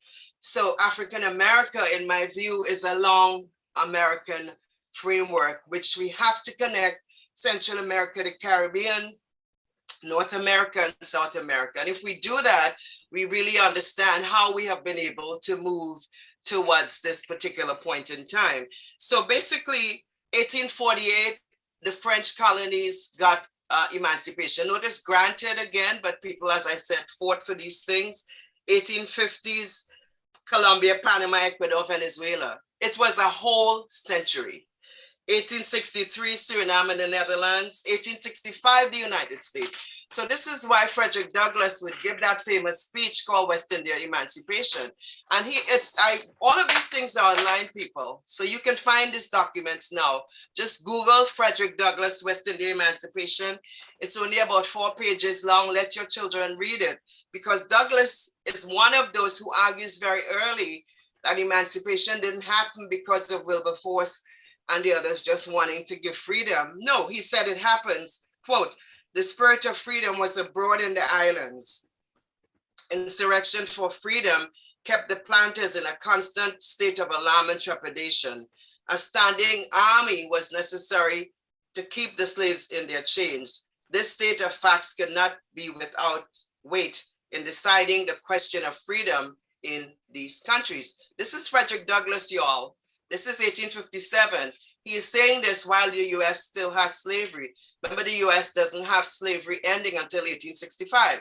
Now, the reason why that is significant, I say this all the time when I teach, is the logic that if one is still enslaved, everybody is technically enslaved, you know. Because if you happen by mistake to fall into the hands of somebody where you end up in a different location, you will be a slave again. So this is where this logic of when one is free, you have to help free the others, not just individually, but also collectively. And I think that's what I wanted to at least get to it.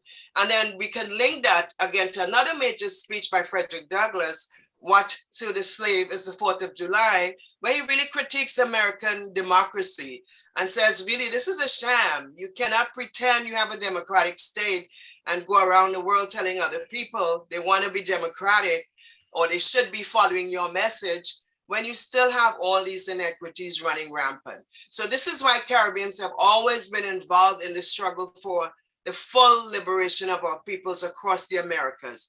We don't want to go into the divide and conquer logic where they keep some of us saying, well, you from here, you from here. Caribbeans moved across the Americas. African Americans similarly moved.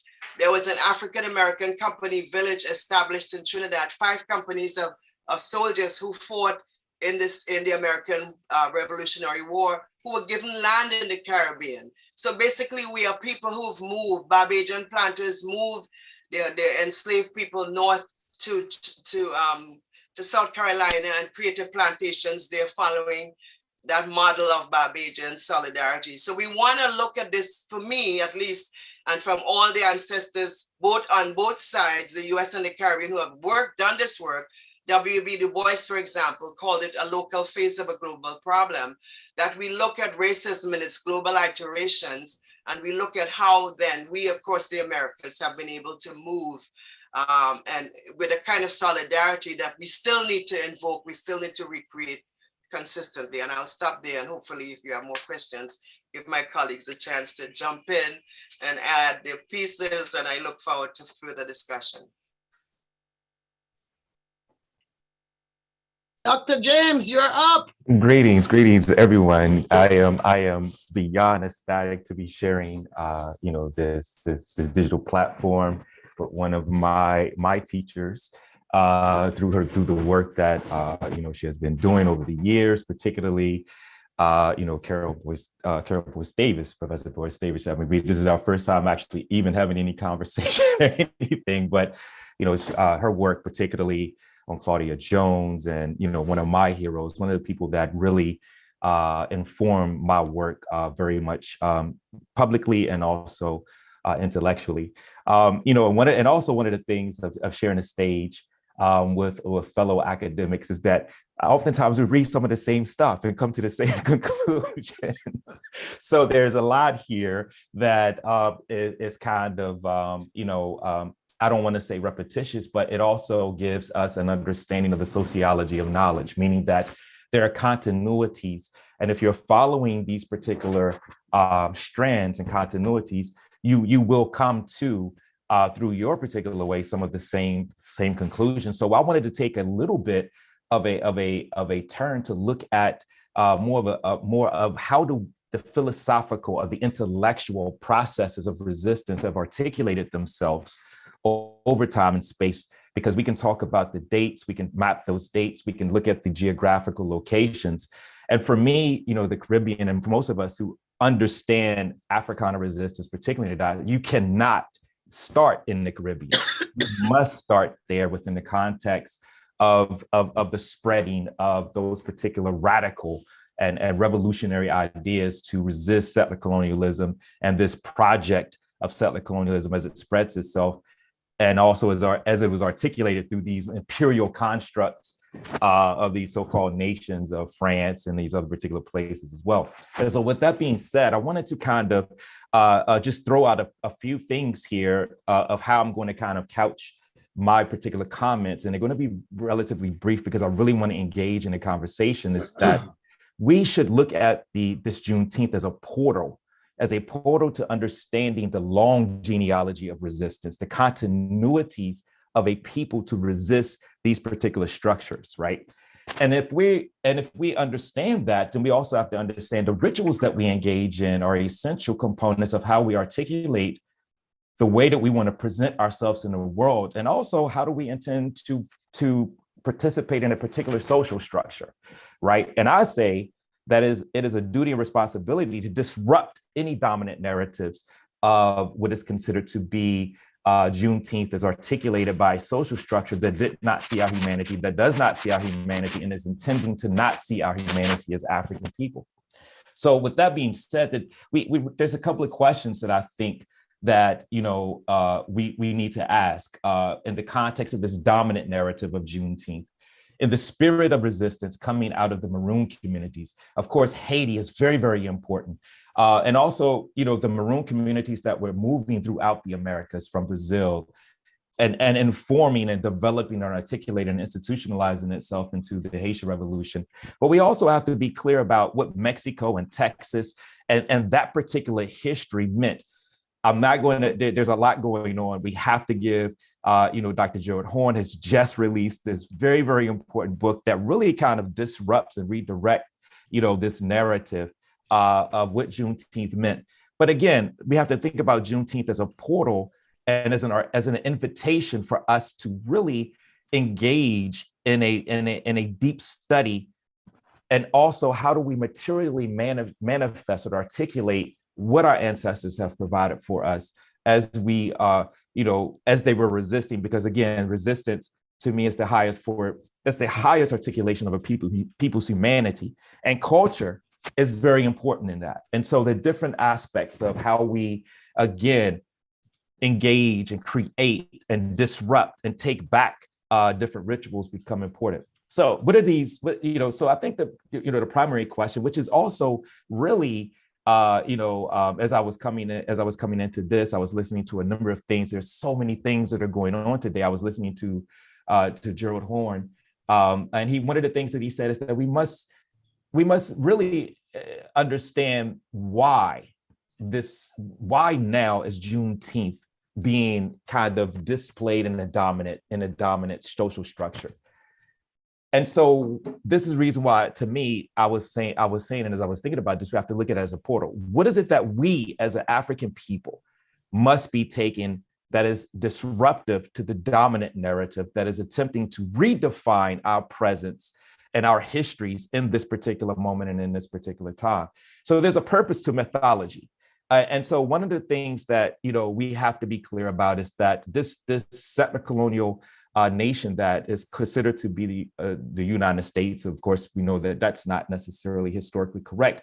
It is disrupting. It is coming apart of the scenes. And so what it's trying to do is to take everything with it, to get the buy-in of those who are actually were targets of this particular nation. So with that being said, there's an attempt to incorporate the histories of Africana people in this dying settler colonial state. Those are questions that we have to ask.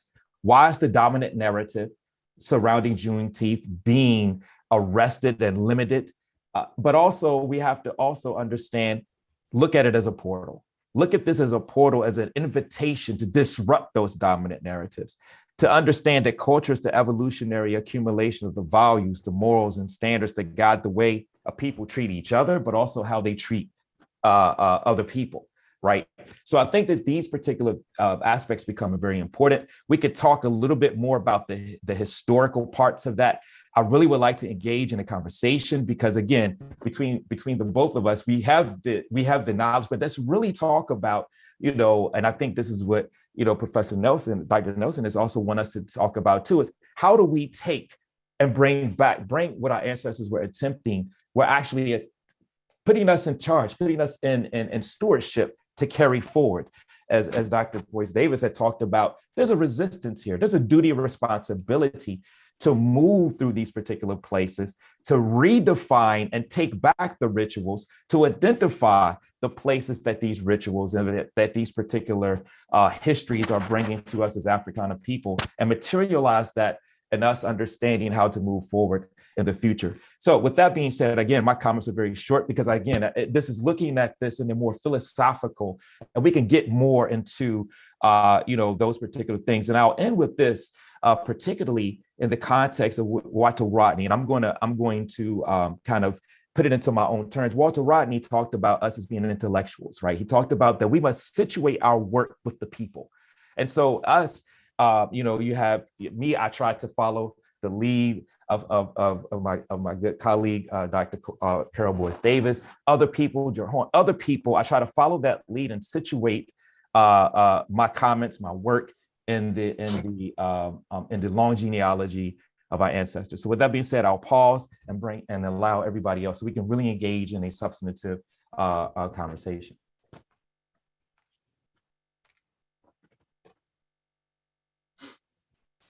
Greetings and good afternoons. Great salutations. I'm Loretta Green Williams. I'm coming forward from the community perspective, from the ground, from the roots, from doing the work.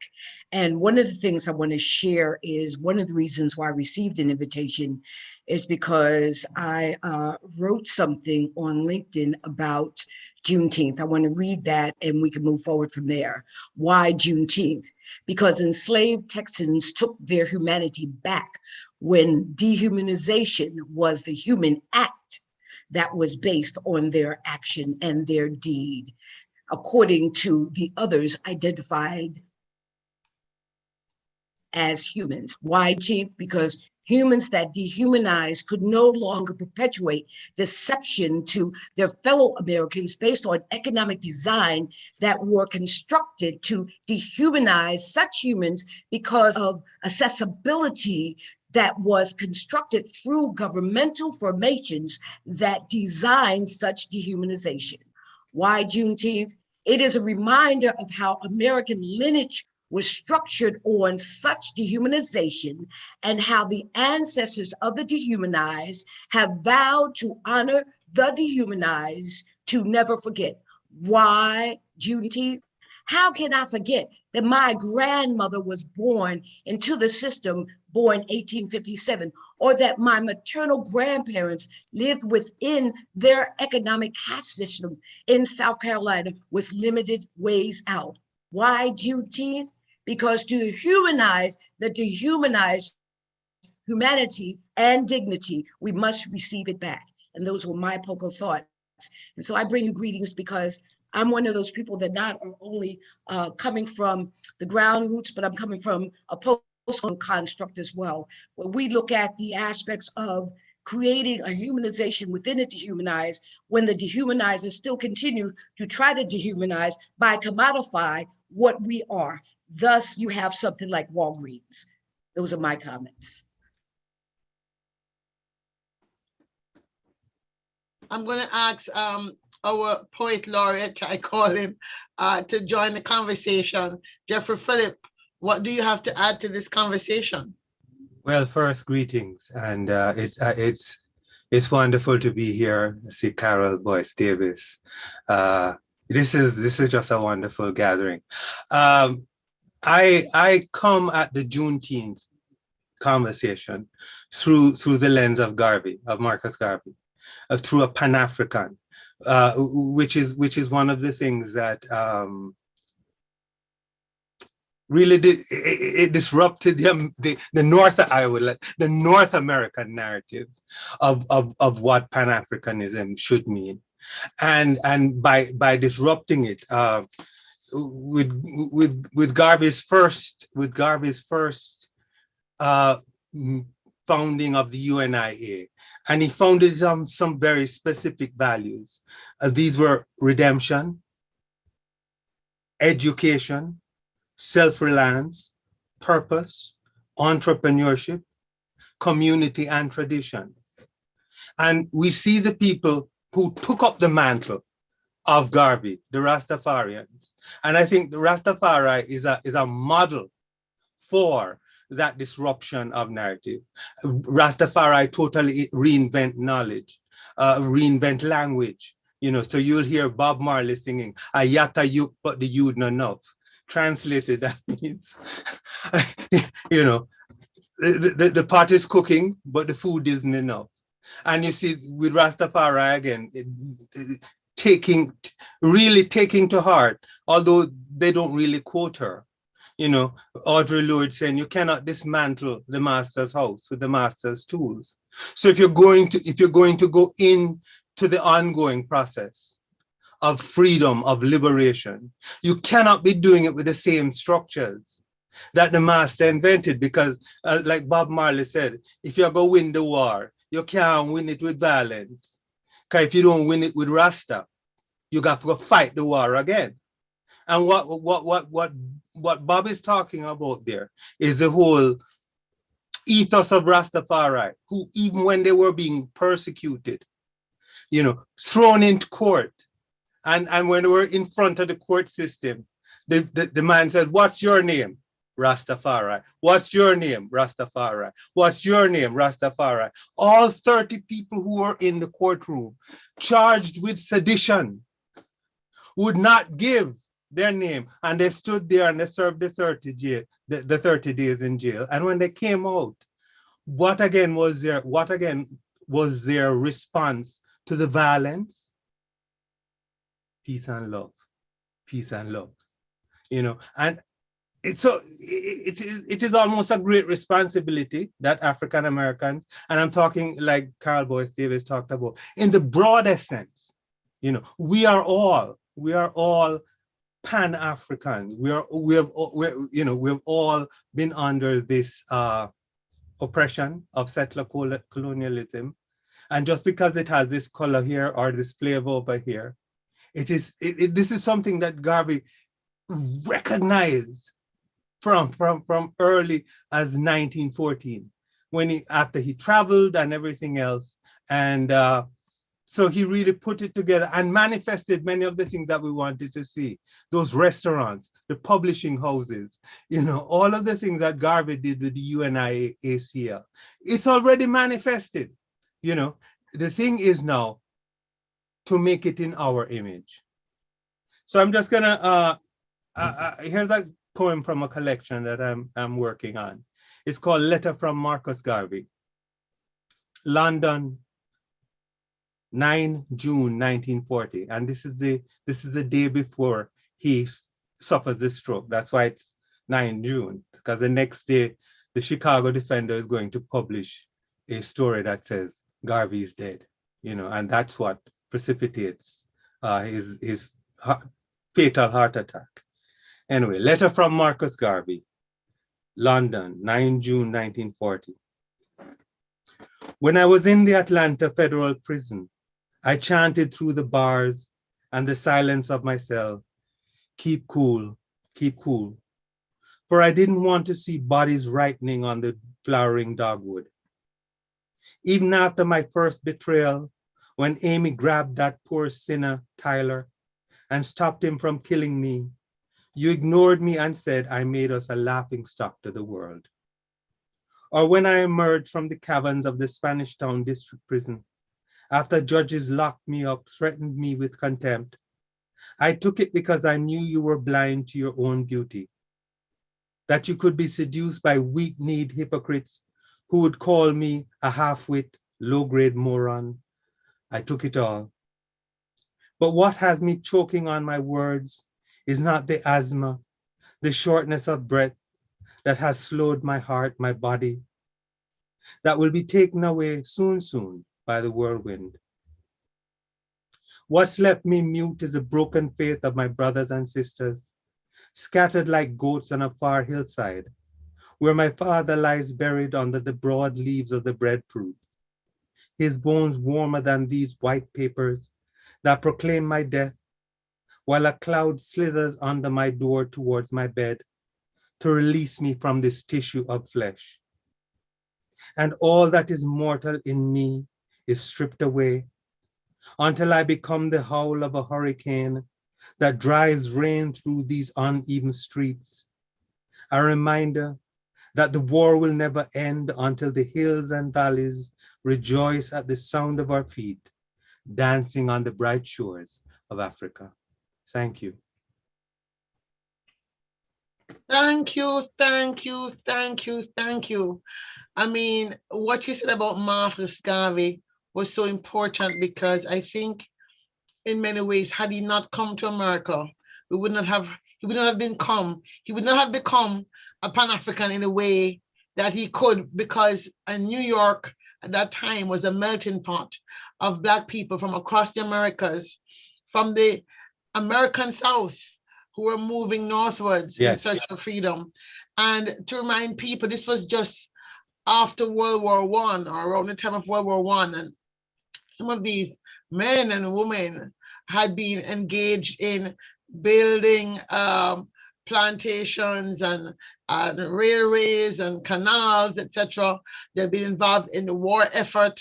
And so to find themselves after fighting for Mother England to still be treated as a boy, I think was why you see in Marcus Garvey's imagery so much of the pomp and circumstance of militarism. And I like that you juxtapose that with the Rastafarian call for peace and love. I think it's very important because you touched on something which I feel and I've said, and I think Juneteenth is the day to say this.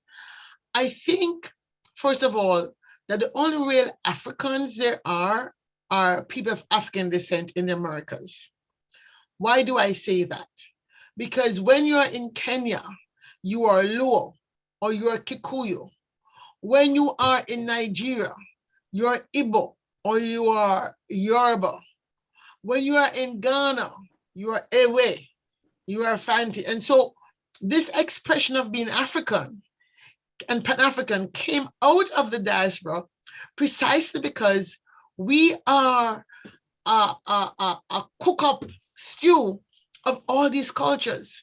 We had to work in the cane piece with people who came from different roots, come up with a new language to survive, exchange the fragments of our memory, because if you're caught as young as 14, 13, you may not have actually gone through the rituals and passages, rites of passage that would have allowed you to know even certain things of your own spirituality. So you had to reconstruct. And so there is something about this reconstructed isness, beings that we are, that actually make us very powerful. There's a saying that the diversity is important for genetic survival. And so there is something about the fact that we are so much a mixture of everything. You know, African, Chinese, European, and Asian. I mean, we are it, yet we present to the world largely of the melanated people, people of African descent. What does that mean? It means that this peace and love that you're talking about, this idea that we cannot fight for the future with the weapons of the past. And the fact that Bob Marley's song, One Love, was made the song of the century, I think we ought to pay attention to that. I see, Jeff, you want to say something? Yeah. I have also Yul Anderson on the call. I'm going to make him able to talk. So Jeffrey, I'm going to let you speak and then ask Yul Anderson, who can't be online, but he's on the phone, to say some words as a fellow futurist. Go ahead, I just, and I hope I'm not stepping on any toes here.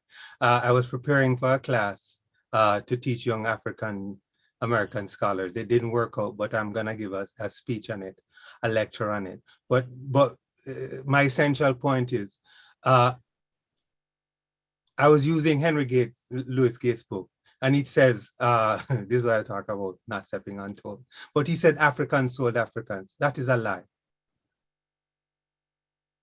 Igbo, Yoruba, we didn't become Africans until we passed through the gate of no return. That's where the Africans were born. Africans were born on the slave ships in Jamaica, in Barbados. So that's now where you have, in America, that's where you have the real African, like Bob said, Africa is awaiting its creators, you know? Right. So out of this transatlantic, out of this sea change, now you have the Africans, you know, Right. on the other side of the Atlantic, looking back at the Yoruba, looking back at these people who are now Ghana and Nigeria and Kenya. I mean, I did a DNA test. I have all of them. You know what I mean? So it's like, and people who wouldn't, if they were on the continent, wouldn't necessarily get together. You know? So I will leave it there. Yul, your floor is yours. Hi, Dr. Nelson. Can you hear me? Yes, we're hearing you. Hi. Well, I think that what we're touching upon is a universality of identification that I think goes beyond tribes, and I think some of the outgrowths of the abuse that we have suffered as Black people forces us into a sense of belonging, and that places like Africa look like the jewel of the Nile, and that's like, oh, home to everybody, when for a lot of people it's not home. But you know, it's a beacon of a place to aspire to for a lot of people, and I think for that, Africa serves that notion. And then the question becomes, how African are we that allows us to be accepted within the continent to do good work that we feel we want to do? But that was just a small comment. The other comment is sometimes we run away from who we are or what we are. And I think that's so true in the Juneteenth celebrations, where it was a hodgepodge of celebrations with a lot of misidentification, which I think will straighten itself out later on. But Juneteenth is a great opportunity to self-analyze what we as a people might think about the future. Unfortunately, it takes Juneteenth, right? We should be doing this every day of the year, right? Not just Juneteenth. A good story, and I'll tell a quick story. So there was a Black woman and a white man and a baby in a restaurant, and this other child went up to the woman and said, "I want to hug you. You look like a princess." And so the woman looked at the mother and said, "Okay, great," and the child hugged her or whatever. But some of the international imagery that we are getting is confusing our young people. And so we have to, in my mind, look at that much more carefully as what Meghan Markle and Prince Harry means to young Black girls all across the planet.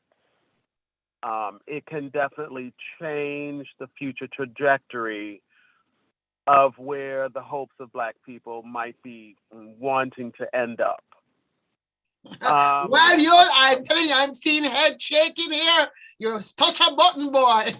Hurry up and finish. I see head shaking. They want to jump in. Yeah.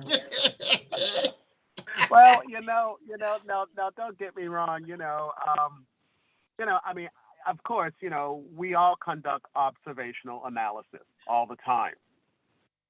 And we always, and it's so interesting that this Juneteenth came following Father's Day. This particular Father's Day, I was flying into Boston to see my mom.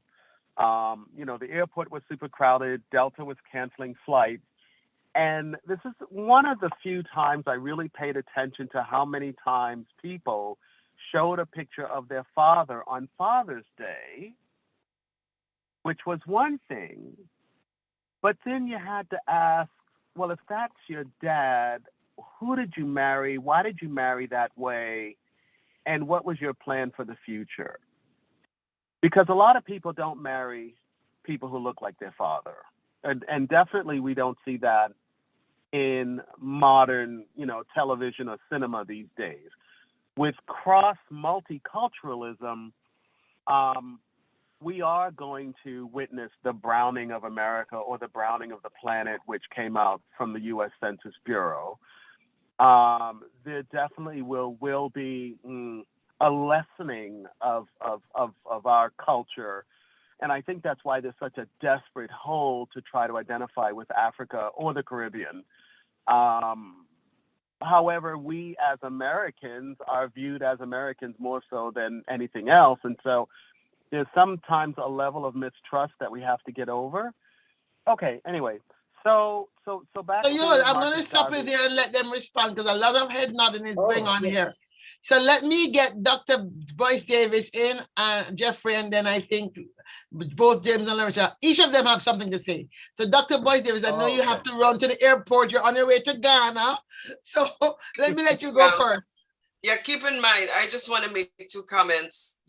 I can't let the Meghan and Harry thing pass. Keep in mind that there's a whole narrative of finding your prince that feminists have struggled against for a long time. And you still have elements of that in folk tales and stories and so on. So there will be a proportion of the population that buys that. There's another proportion of the population that does not, and is really clear about understanding that these were members of a royal family, that these are people of an upper class, and that there was one young woman who really worked hard to get into that class. She didn't just fall into becoming a princess. So this was a strategic move on her part. So we don't want to claim them as role models at all. But I think America fought against having princes and princesses and these so-called titles. So I think we will be playing a really dangerous game if we begin accepting that logic again back as a defining way of understanding how we look at people who have made it to a certain class position. So no, Yes. And I was really struck by the fact that in her wedding, her veil had all of the coat of arms of the colonies, and she accepted that. So I'm not that sympathetic to whatever struggles they have because they're living way better in terms of class than any of us can even imagine. So I'm not buying their propaganda or their media or the royal family's media strategies. All of these are media strategies which are circulating to keep them in the public eye continuously. So I hope we don't have young people thinking that this is something to emulate or to want to work towards. And then relatedly, some of us grew up in extended families. I grew up in a Caribbean extended family with a lot of amazing uncles and family members who raised me, community who raised me. My father was not in the picture all the time. So we have to sometimes not generalize that everybody is working with that same narrative. And many of us still become successful because we had mothers who really made sure and worked hard to make sure that we got every single thing we needed, godmothers, godfathers, everybody. And I come from that. That's who I am. And I'm proud of what my mother did to make sure I became the woman I am today. Made sure I was self-independent and able to take care of myself. That was my mom. So wherever she is in the universe, I thank her so much for doing that. But I want to just challenge one thing though, Jeffrey. I think there's another narrative maybe you might want to look at. And Sylvia Winter is probably the best on that.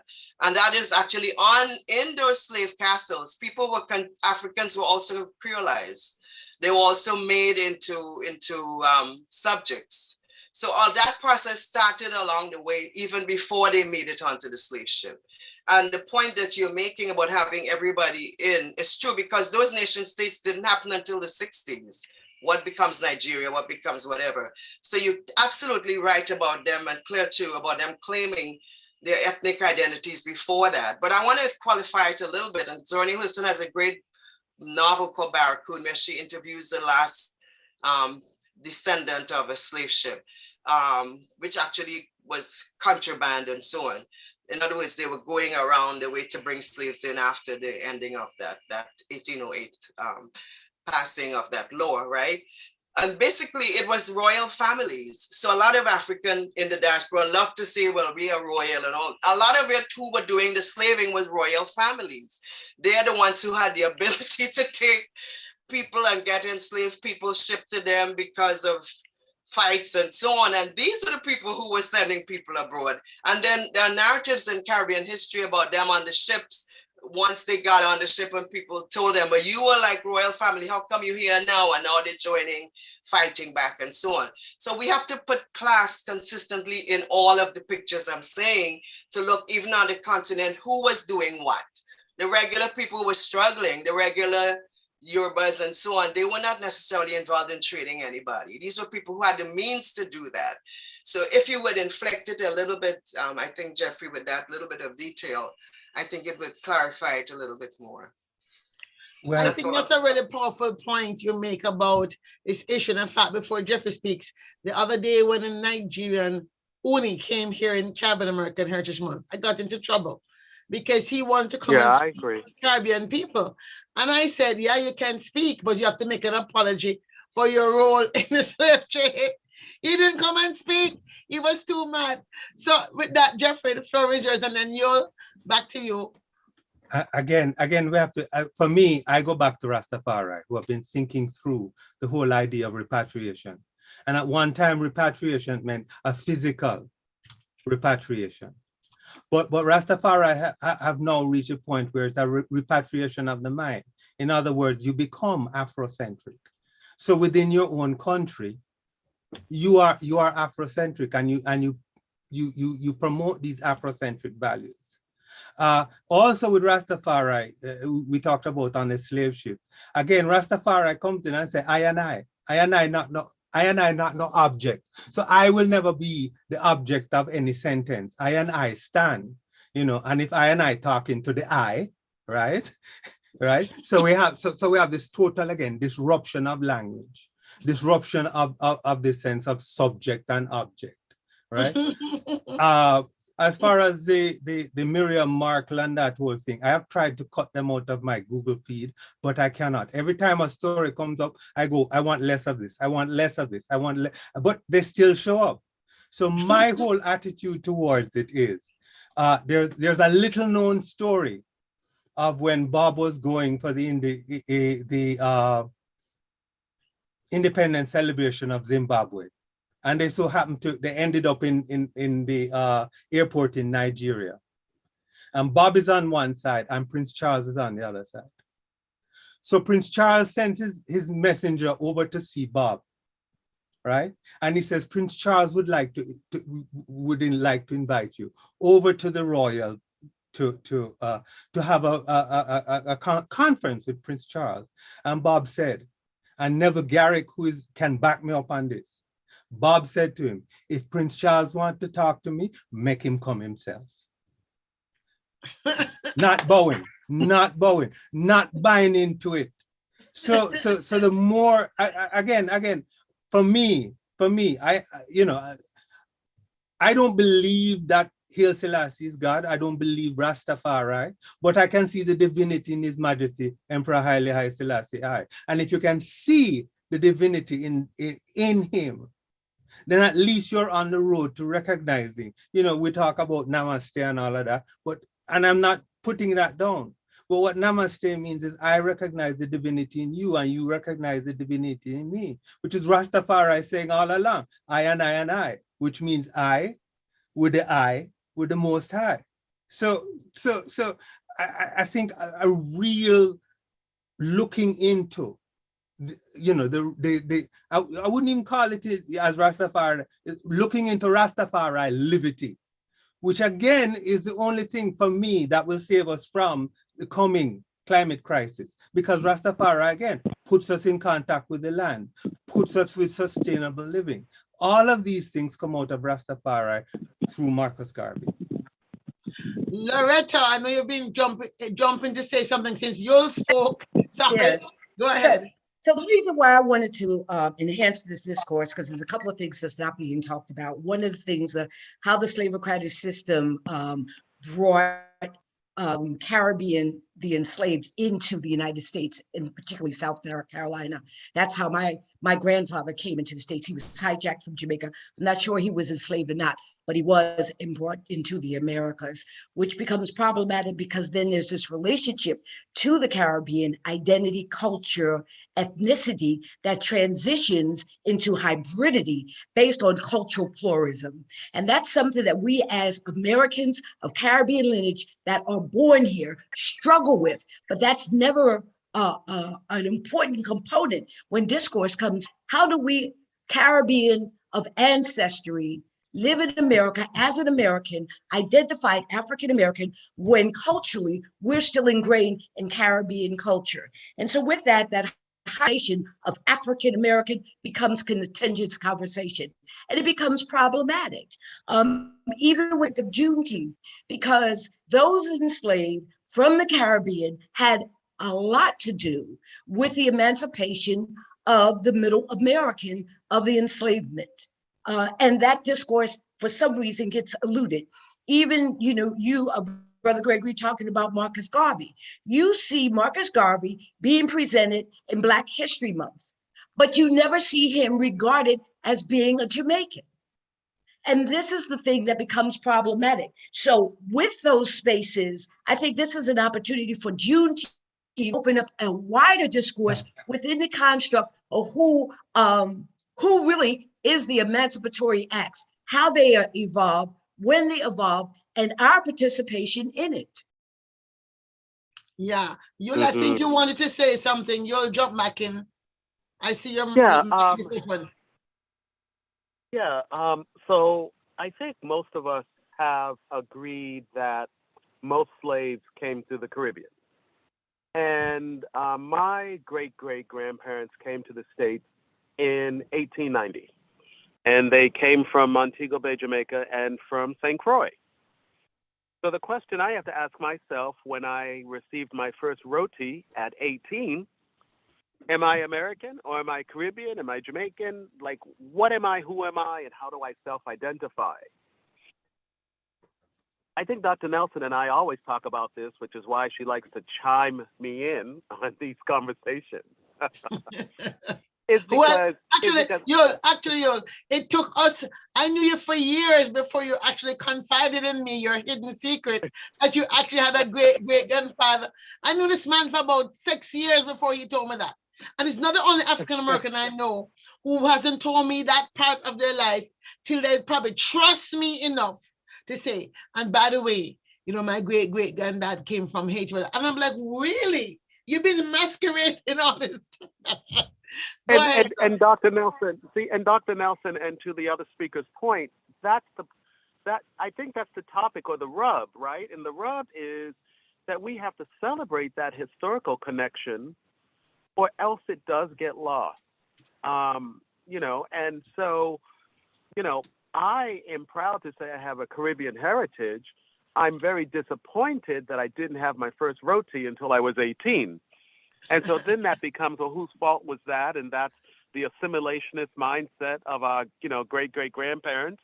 And for me, my great-great-grandparents were high mulatto, so they fit into society very well. And so then through, additional marriages and whatever, we get this Black-white divide in my family, where the white-colored ones don't necessarily want to self-identify as Black American, and they just kind of disappear. And then the rest of us are like, okay, well, where do we fit in? I would say that, and I think Dr. Nelson's work is definitely worth applauding. I think we need to make that headway, identify where the slaves truly came from and show that importance. And then also try to make that connection with those ancestral pathways. For me, I'd love to go to Jamaica and say, oh, my great-grandfather was a magistrate of this cotton, factory in which he was, white man from London. And I'd like to claim some roots in Jamaica, right? And this is what I was saying earlier, is that as we try to repatriate or get a sense of belonging, we try to do it so hard that all it takes on the other side is is just a door opening, and then things may change. And so that's a huge educational process. And hopefully it'll happen quicker than later. Hopefully COVID-19, which will show the shortness of food and supplies and limits to growth, will force people to get together and try to figure out how to develop a sustainable lifestyle. But, you know, there are some island states right now that are suffering. I think, what is it, Sri Lanka, the entire government, the country's falling apart, if I'm not mistaken. And that's potentially going to happen in a lot more countries around the world as a result of the grain shortage and currency devaluation. And so we have to ask ourselves, how do we support, you know, our interests, whether they're in the Caribbean or Africa or in Brazil, when the world is suffering in such a state? And then secondly, will they accept us for our knowledge base and not just for our tourist dollars? Thank you, Yo. Thank you, Yo. Thank you, Yo. You know, this is such a rich discussion. We only have 7 more minutes and we want to use it well. There's a person who put a question in the chat and I must address it because I think it's an important question. Let me go back to it. I think she was asking about the need for us to, let me see. One was about the need for us to, oh my God, to have a conversation about, it's missing. Why am I missing her question? Okay, it was a comment that she made about, here it is. How can we have a shared vision begin when our Caribbean American families are conditioned to American dream? Well, that's a fact. The issue is that many of us come here in search of economic freedom, and that's not going to go away. But the fact is, it is those of us who understand that the American dream has to shift if we're going to survive the coming trauma of climate change with all its attendant risks, not just to ourselves, but to all humanity. But as I think Jeffrey said, and I certainly believe, there's something about our isness, our beingness, as being the experience out of which we're born, make us really suitable for being the leaders of the way forward. I do think whether it's the Rastafari movement or the Black Gospel movement or the blues movement, I think we have something special that the world needs to move forward. The second question she had was about the minority issue. You know, I have a double-edged thing about this minority. I don't really have a problem with the word minority in terms of numbers. Guess why? We are actually a minority in number in the census. That's a fact. Black people are a minority in the census. And even when we become a majority minority country, it will not be people of African descent who are a majority minority. It actually be Hispanics. And it's another whole story I'm not going to get into, because with the Hispanic conversation, there's also a racial divide. So I am not going to use ICS platform to worry about moving the term minority, especially because the affirmative action policies, which has given room to some people being able to start businesses or make sure the banks don't redline them, are benefited by the term minority. We cannot let emotion move us to do things which actually move us backward in terms of policy frameworks. The fact is, in law, it now says that minority communities, such as people of racial minorities, and we are a racial minority in America, deserve a step up in equity, which is afforded by such programs as affirmative actions, which now they're trying to dismantle. If we choose it and say we don't want to be called minorities because we get offended, yes, there are more Black people in the world, but not in America. So we got to be really focused on what it is we want to create. And I think the last issue is the one about the peaceable future. That is the one I think, this idea of the Caribbean being a place, a zone of peace. I really want to enter into a dialogue with you even after this event, because this is what we want to talk about. We want to say that the Caribbean can be a light, if you will, in the wilderness. We can be a shining beacon, but it's up to us, whether we are Caribbean in America, Caribbean in Canada, Caribbean in Europe, Caribbean in Caribbean, to really move to make this common story as a crossroads community.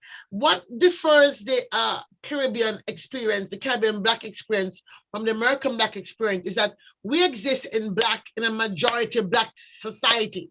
So even though it's true that, you know, Chinese Jamaicans and white Jamaicans and Barbadians and St. Lucians, the mulattoes and the white people from the plantation class still own everything. It's a reality. And the Indians. Okay, let's just call a spade, right? We're talking about class. The fact is, because we exist in a majority Black culture, our relationship to race and how we respond to racial difference is very different than, say, the person who is born in Chicago and is constantly reminded of this quote unquote minority state of mind. And that is why you see the immigrant Black does a little bit different from their great grandchild who has already now begun totally to be absorbed into the Black minority mindset. So I understand your view about, let us move from a minority mindset, but not necessarily change the word minority in the policy framework. So we have to, as Bob would have said, well, as Jamaican would say, don't make your right hand know what your left hand doing, and try and make sure you're walking on two paths. You have to walk and chew gum or walk and yama aki at the same time, yama manga at the same time. But I do invite you to join us on Friday at 4 o'clock when we'll be closing out with this idea of creating a civic platform for peaceable and civic futures around the issue of corruption and transparency as a thing that at least begins to join us, and then we go forward from there. I'll let every panelist, we're going to close up now. I think it's 11:29. I know Dr. Boyce Davis has to go. Unless there's a burning question, I have to bring the other panel in. Yeah, I have just one statement. Yes. Meghan Markle and Prince Harry Oh, no. have just, wait, hold on now. They have birthed the next president of the United States in the next 25 years. That's just something to think about. All right, Because he so was that's born in America. so that is very interesting, and I think we should see how much of a prophet you are. Who knows, it could very well happen. It's certainly out there. So I'd like to thank our panelists for joining us. I'm really grateful that Dr. Boyce Davis took time out of packing her bags and preparing to leave for Ghana to join us on this call. Dr. James Pope, who is at Winston-Salem University, chairman of the Black African American Studies there, and I've been talking a lot about how do we really build future thinking into African American history. Yul Anderson, African American futurist, a member of the Futures Forum Board of Fellows. That's my other hat as a futurist, and he's also founding chair of the African American Future Society. And Loretta Green Williams, who is the head of a new organization, Women. Could you say about the organization again? I can never. WOC. Yeah. Women of Concern, Professional and Strategic Conscious Networking, WCPSCN. Matter of fact, on June 24th, we will have our international summit, and it's based on the UN SDG 17. Please attend, join us. Right. Well, the 24th is a clash right there, Loretta. I tell you, always call me before you're planning events, because we are in security the whole day. And let me tell you something, security is top of mind for everybody in the Caribbean right now. So with that, I'd like to say thank you so much for being here, and we get ready to bring on our next panel. And everybody give them a shout out, put some claps in the applauses in the thing. I think people are very excited by this conversation. It is going to continue. And I do believe we have laid the groundwork for making sure that Juneteenth does not become another sale day. Can we say that? Juneteenth. I'm going to actually make sure that the politicians who join us for the next panel, right, like Stacey Turner, Aisha Brave Boy, helps me create some kind of resolution in Prince George's County for next year, or some kind of statement, because the shopping business on Juneteenth, we're going to put a stop to it from before it starts, okay? All right. Yeah. But Thank you, guys. Listen, we wouldn't be America. You No, know, this hello. I don't want to interject. I'm going to shut up right this up. Let me tell you about something. Our ancestors were bought and sold. We, in honor of them, will not intentionally turn Juneteenth into a sale day. as long as I breathe, I am hear going you. to push for that. No I shopping. hear you. I hear Black you. people do not shop on Juneteenth. I hear you completely. But look What's at what. the man Juneteenth thing made in China, Walmart? You have to come up with a thing and move the people out place. but Don't make me get hold on. Jamaican. Hold on. But look Here, at what they've we are done. going to turn the next panel on. I'm going to start bringing them on. Let's All right. on our guests here. I agree with you, And- Claire. No shopping on Juneteenth. No shopping. But what I'm saying No is, look, shopping. look at what What look I at say? what has happened with I just hope he Thanksgiving, gets the What I colors say? with right. July 4th. What you hear me say? It's No capitalist. shopping. Me no want to hear nothing from nobody. No shopping on Juneteenth. All right. All right. Bye. Take everybody. Bye. Bye. All Peace, right, we're gonna everybody. Peace out. It was Peace such a out. wonderful See you. Bye. conversation. All right. I This was am good. trying to find our other guests. I think Judge Taylor is supposed to be here. But Judge Taylor's here. yeah, I'm not seeing her camera. Ah, here she is. I want to make sure she's But- on. Yes, Thank you. I'm bringing her on. Bahati Pitts Oh. is here. Judge Bahati Pitts is here. Okay, let me make sure I find her. All right. And Eddie McShane is here. Here he is. Yeah, Right I'm not seeing. Is this camera on? Yes, this Eddie. Yes. He's more in Okay. black and white. There you go. Yes, indeed. And where is so Judge Taylor is here. Judge and Taylor. and State's Attorney Bravebuck. Okay, so I think everybody is here then. All Mhm. right. So with that, I am going to turn the floor over to Ray Allen, who will be moderating this session. We had a robust discussion to get us started. This session, folks, is Just Futures, the future of justice. And we're talking about what that might look like. What does justice look like? The question for us is the future of the American dream. Is emancipation still coming? And against the backdrop of AI and cybersecurity and all the other things coming down the pike, how do we ensure that the emancipation continuum, we continue to move forward of people of African descent? Ray Allen, the floor is yours. Thank you very much, Dr. Claire Nelson. Welcome one and all to the future of justice for Juneteenth, as well as the National Caribbean American Heritage Month. I have with me our State Attorney, Aisha Bravo. Did I say it correctly? Okay, thank you so We much. can't hear you. Come in. I'm here. Can you hear Yes. me? Okay, very good. And we have Judge Taylor, Elizabeth Taylor with us. We have Judge Eddie McShane. Good morning, And everyone. Yes, and we have, and I don't see her. Bahati Pitt, Judge Bahati Pitt. She was here a minute ago. I guess she got knocked off. She should be back on. Judge Bahati Pitt would join us in a minute. Welcome to this panel. As we all know that this year's National Caribbean American Heritage Month, the theme is standing in our legacy to reignite our future. Standing in our legacy to reignite our future. I would like particularly to steer this panel, to steer this discussion towards the youth of today, the youth of tomorrow. And you know, for many years, we have not had, as people of African American and Caribbean descent, have not had the opportunity and the know-how in which to get into the justice system, to become a judge, to become a DA, to be attorney general, and what have you.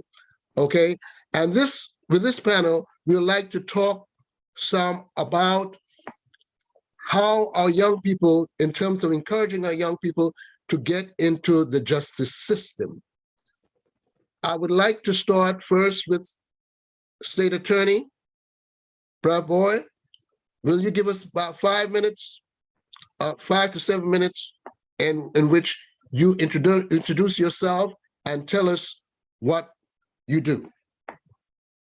Absolutely. Well, thank you all so much for having me.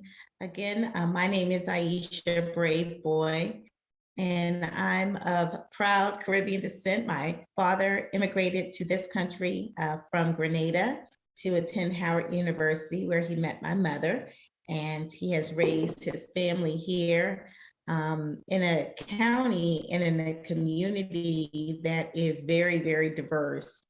And so as the first Caribbean to hold the office of State's Attorney for Prince George's County, I feel a special obligation to ensure that all communities, in particular our immigrant community, feel and understand the justice system and that it works and applies to them as well.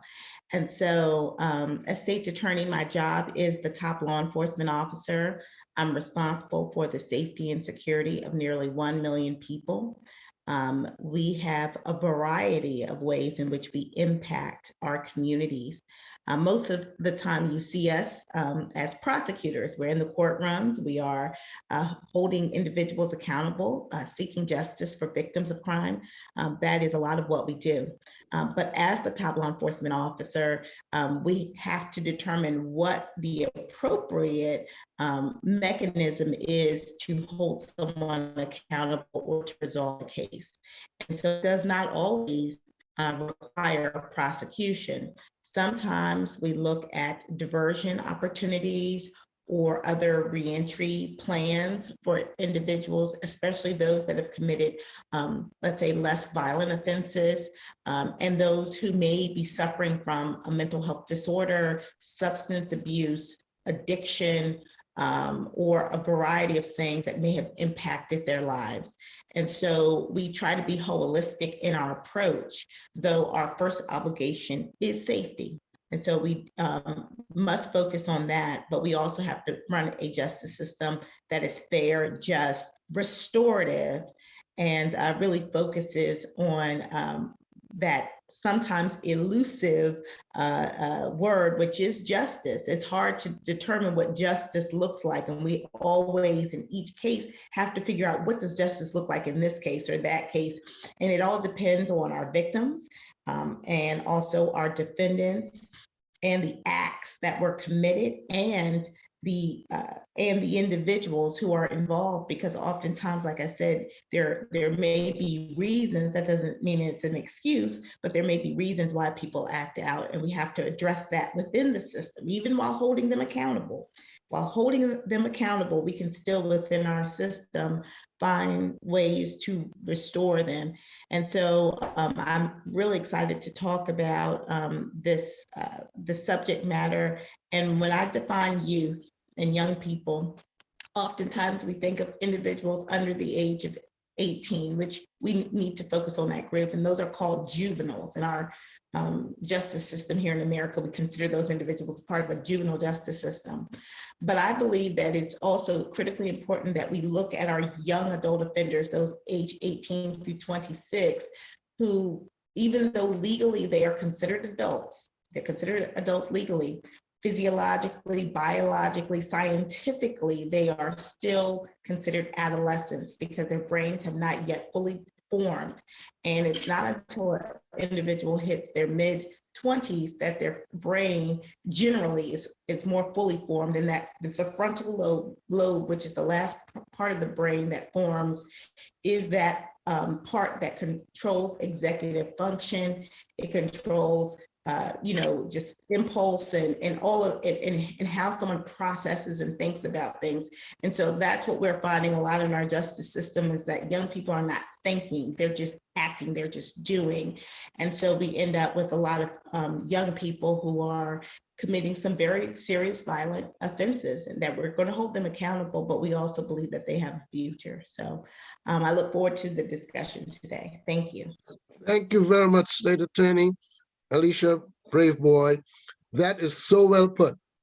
And it's very important. And I hope that we will have a lot of young people that will be able to hear this program, this panel, whether they're on today or throughout the month of June, that we can make this panel discussion available to young people.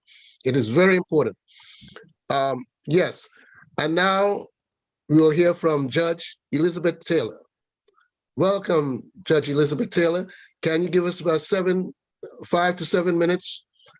Give us your background and what you do. We cannot hear you. You're on mute. Unmute yourself. I'm not good There with you go. technology. Okay. That's number one. So good morning, everyone. My name is Elizabeth Taylor, and I am a New York State Supreme Court Justice. Excuse me, Judge Taylor? Yes. Can you bring your, you have a laptop? We want to see more of your face. You have you have a lot of headroom. We want to see more. Yeah, come up a little bit more. A little bit more. Not good. I think that's so much. Yes. Come up again. Okay. I think that's all I can do without breaking it. Okay. All right, we can see you better. Yeah, I'm sorry. Okay. Start over again. Okay, good morning, everyone. My name is Elizabeth Taylor, and I am a New York State Supreme Court Justice. I preside in Bronx County Supreme Court on the civil side. My parents are from Guyana and Barbados. I was born here. I had a dream to become a lawyer. And my teacher, my fourth grade teacher that I reconnected with during the pandemic, she remembers that I wanted to be a lawyer back in the fourth grade. I wanted to be a lawyer. My supportive parents and family members helped me to realize my dream. One thing just to go in about a judge. I think I heard something in the previous panel about politicians on this in this segment of the program. One thing, I am not a politician in this general sense that the community would think of. I was elected, right? I had to be elected. However, in my position as a judge, I must be an arbiter, like fair and impartial. So I must not express an opinion. I have to sit back, look to the law, and interpret the law in terms of with the cases. So I just wanted to clear up that I am not a politician in that sense. But what do I do in terms of for the community? I put on, community programs, which I'm going to get to in a second. We go out there as judges. We go out to educate the community. So we go out to the community so that they can see us. They can see people that look like them. And we talk to them, encourage them, to follow their career dreams, etc. One thing Judge McShann and myself, we are the co-chairs of a program called Equality in the Courts, and Justice Pitt will explain to you, she's also, she's the chair of another program which is similar. And what we do with Judge McShann and myself, we put on programs for the community. For example, programs on how to navigate housing court, how to navigate civil court. We had a program, I'll let Judge McShann talk further, but we put on programs for the community to educate them. And one thing we explain to the community is that we can speak to them, outside, but when they come into court, we must wear our judge hat. And with our judge hat, we must be fair and impartial. So that's one thing. I'll let Judge McShann go further into that. Another thing is a program that I founded when I was a court attorney in criminal court called the Thurgood Marshall Jr. Mock Trial Program in 1997. And that's a program where Justice McShann, we work together and we recruit attorneys. And at that time, Justice Pitt was an attorney and she was a coach. So she coached the students. And what we do is we give them criminal fact patterns and they take on roles as prosecutors, defense attorneys, and judges. I'm sorry, and witnesses. And they put on trials before actual judges.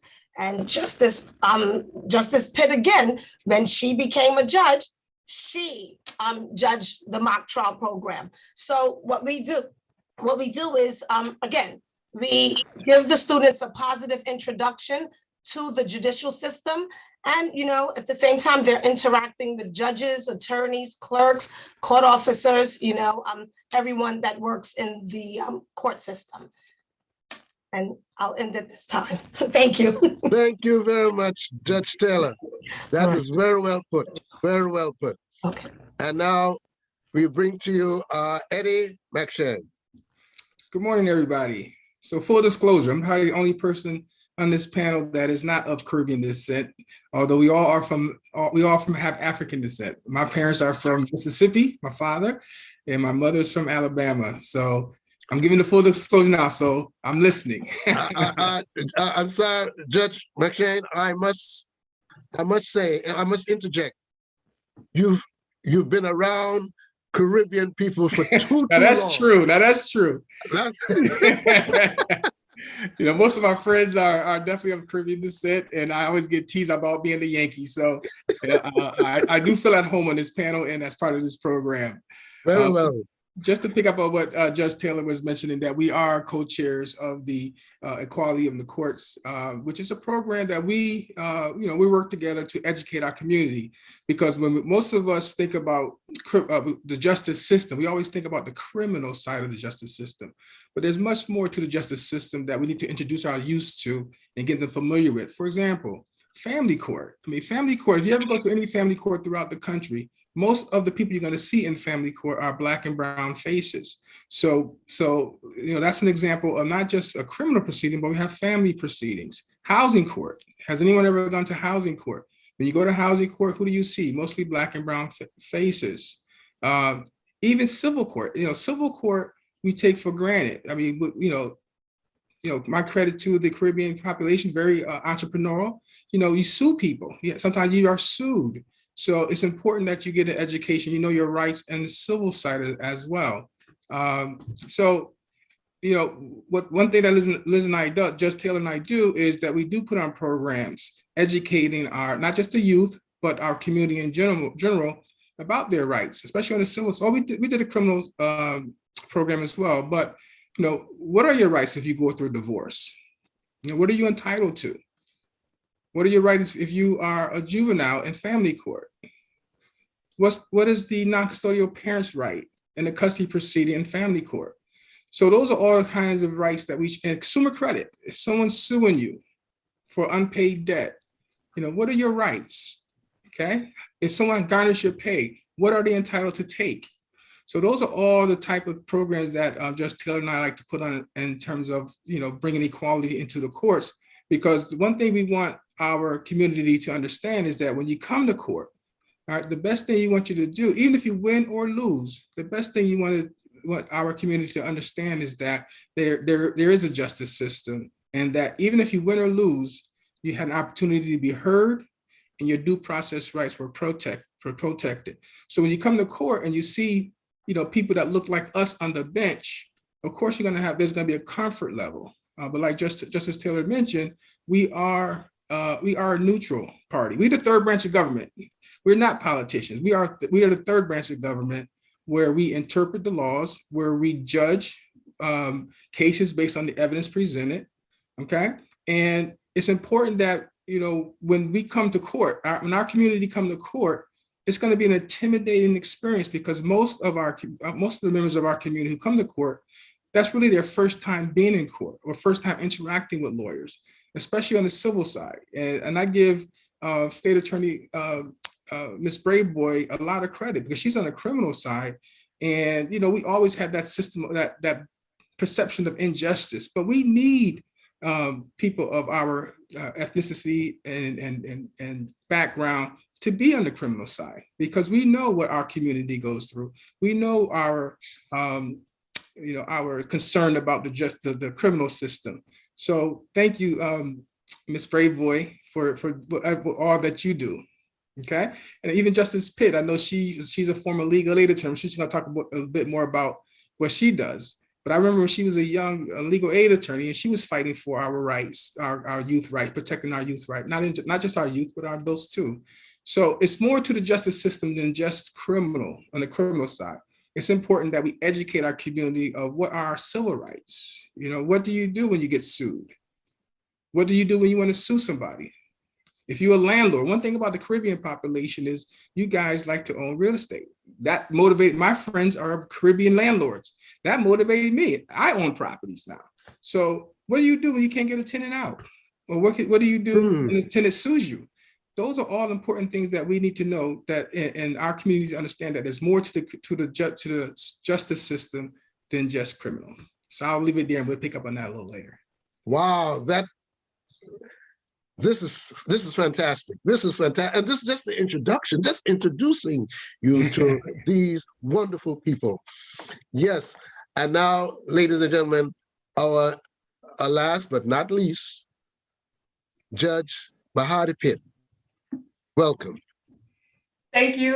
Thank you so much for having me. I'm honored to be on this panel with such esteemed colleagues. I do know Justice Taylor and Justice McShann. They have been great mentors to me throughout my legal career, and it's an honor to be here with you, Ms. Bravoy, and Mr. Allen. Of course, I've known you since I was about 14 years old through church. So thank you so much for having me. So a little bit about me. I am Caribbean. I was born in Guyana, and then I moved to London with my family, and then we came here and moved and settled in the Bronx.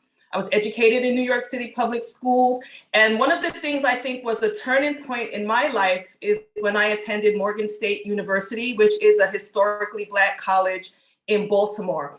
It was amazing to see people like me and people from different backgrounds where their whole life was education, or their family's life was education. It was really a turning point for me. I went to law school, and then, like Justice McShann said, I started my legal career as a criminal defense attorney with the Legal Aid Society back here at home in the Bronx. And for me, my most interesting clients were the young people, because I always wanted to know, or how did you wind up here in this particular circumstance, and how can we get you out of it so that you don't return back here? So for me, focusing on young people and being on this panel is very important. After that, I became a court attorney, and then I was elevated to the position of judge, where I did serve primarily in the criminal court. And again, very concerned about young people, but I was mainly the domestic violence judge in criminal court. And so, which is a whole other area that we're not going to cover today. But these are issues that, plague not only our community, but the community at large. In terms of educating our community, one of the things that I did throughout my legal career was I was the president of the Black Bar Association here in Bronx County. And what we did, and Justice McShann and Justice Taylor were part of the group that we brought out into the community through our neighborhood law schools to educate people about what are your rights. And for me, being a criminal defense attorney, the focus was always what to do if you're stopped by the police. How do you walk away from that encounter, which today is something that is very prevalent and important that we need to know about. I took part in the mock trial program, again, with that focus on young people, and I credit Justice McShann and Justice Taylor for bringing that program to the Bronx and expanding it to the extent that it is now, because one of the things that I noticed when I went into schools, something as simple as not knowing lawyers, which I didn't know growing up, but not even knowing how to dress when you go to court, or as what to wear, or to be intimidated by that factor. But I can bring that experience and bring be a bridge that crosses it, because I'm from the community. And now here I am in this position. So I'm just, right now, I am now an associate justice on the appellate division in the first department. Justice McShann sits in the third department. And so that's what I do now. It's not necessarily dealing so much with litigants, it's more with the law at this point. But I'm very happy to be here, and I'm open to whatever questions that you have for me sitting on this panel. Thank you, Judge Pitt. This is wonderful. This is so great. And as was said by all the panelists, it is, when we speak, the majority of us, the public, when we speak in terms of judges, we think in terms of one area of the justice system. And there are so many different areas of the justice system that we need to know, that we are not familiar with at all. And as Judge Taylor spoke about, in terms of many of us Caribbean people who own homes, houses, and what have you, it is very important that we know our rights.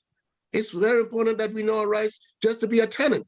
It's very important to know our rights at all times, because at any time, if you're living in the United States, especially in New York City, you're going to be sued at least once in a lifetime. And if you live to be over 50, guess what? You're going to be sued many times. So you've got to know your rights. It is very important. So this is very important. It's very important for our young people, and it's very important for all ages. All right. I like to begin with, and please feel free to come in at any time. All right. Interject. I'd like to begin first with State Attorney, State Attorney Brave Boy. Tell us, in terms of the criminal justice, give us some background, some more background in terms of the criminal justice and how you, how it's presented. So, back when I was in law school, and I think some of the judges can appreciate this, especially if you've ever been to an HBCU, the thought of being a prosecutor was like the furthest thing from my mind. In fact, I met the current prosecutor, who was a fellow Howard Law grad.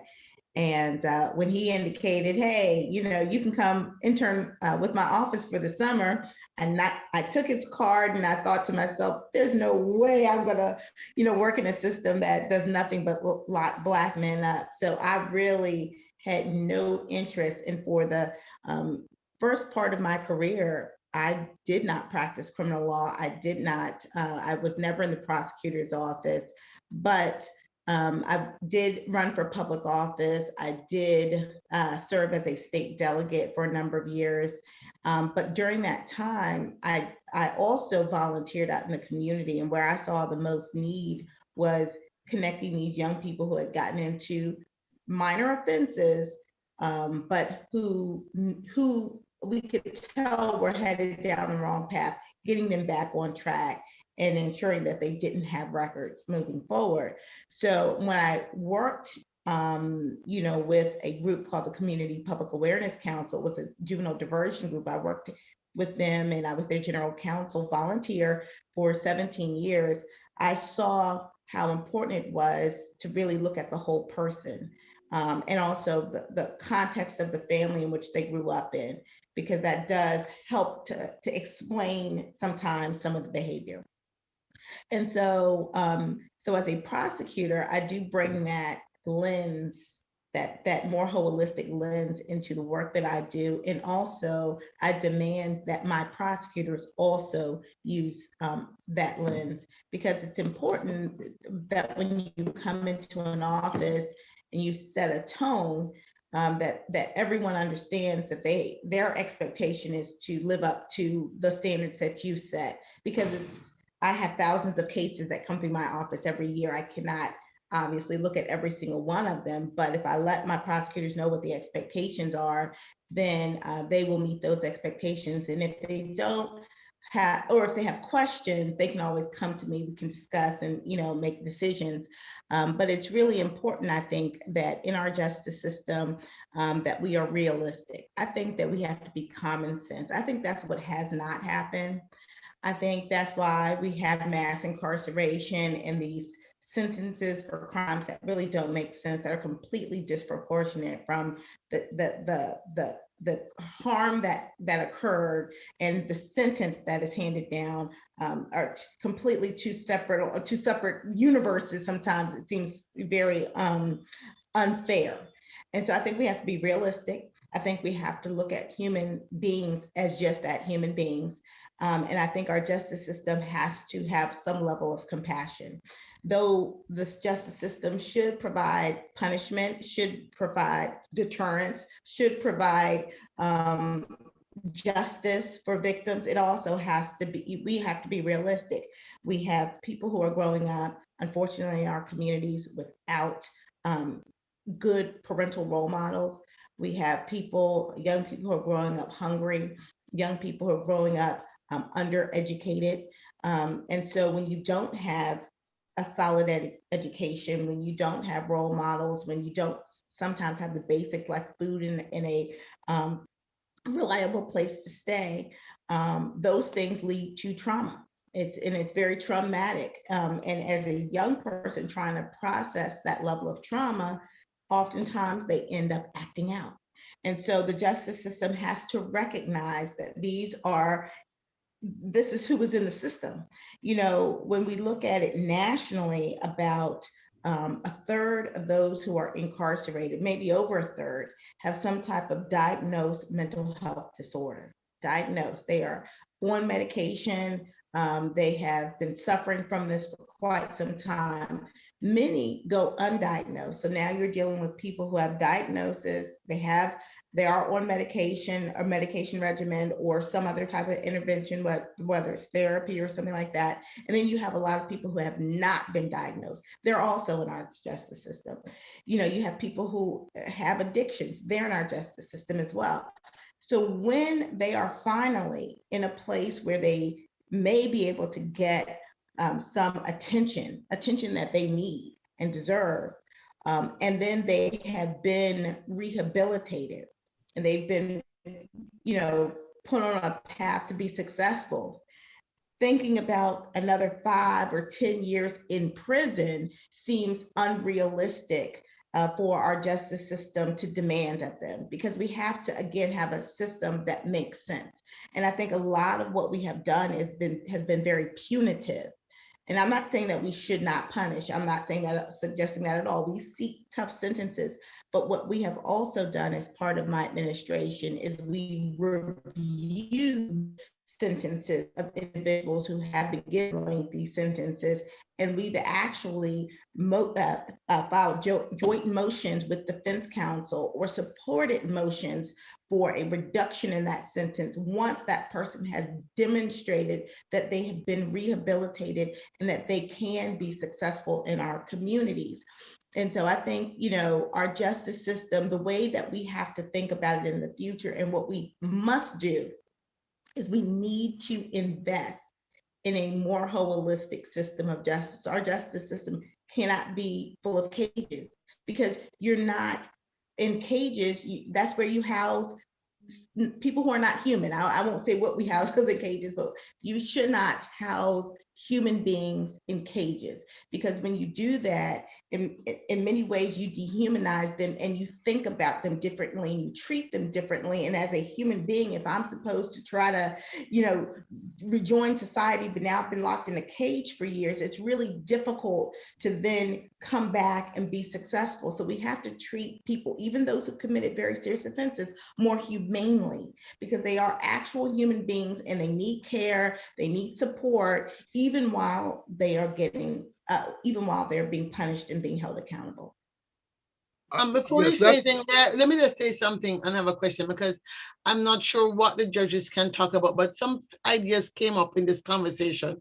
Because even though it's just a conversation, part of what we want to do at ICS is really begin to educate Caribbean American people who tend to shy away from being involved in policy. They just want to go to job, 1 job, 2 job, 3 job, 4 job, 5 job, 6 job, bunch, right? And daylight come and go home. And so I couldn't tell them that their American dream will soon become their American nightmare unless they really become invested in being part of the process. So the judges may not be able to answer these questions. I want to ask it before we move on. One is the question about the role of the citizen, right? We're hearing about it from your perspective, right? And it's good to know what you all do, etc. Role of the citizen, number one. In the case of Prince George's County in specific, or Maryland State, how does the citizen become involved in the issues like being on commissions or study groups that look at issues like sentences? And the second part of the question has to do with jury duty.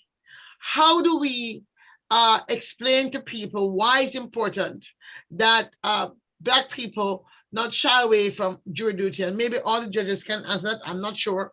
And I want them to be able to say why they can't answer it, because in case people are thinking, oh, the judges didn't answer the question, let me tell you, I worked on a justice education project once to do a justice education training institute in Caribbean region.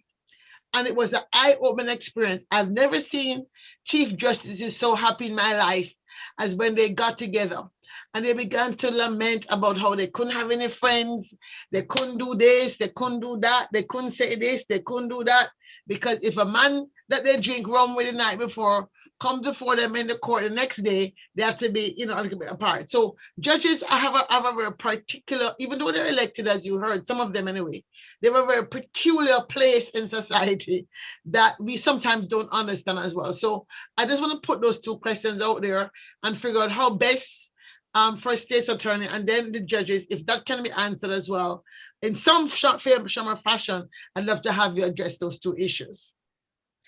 Well, let me just say that in order to be a part of a border commission in the county, our Prince George's County actually has a list of boards and commissions that are appointed by the county executive and confirmed by the county council. And that can be found at the Prince George's County government website. So there are a number of commissions that cover a number of different issues and topics. For my office in particular, I have 2 groups that I work with. I have a multicultural commission, and that commission really can take on any issue, including sentencing, including, our U visa process and anything else that is relevant to our people of diverse backgrounds. And then we also have a LGBTQIA plus task force that specifically hones in on issues impacting our gay community, because we do have a large community here in Prince George's County of individuals who have various sexual orientations or gender identities.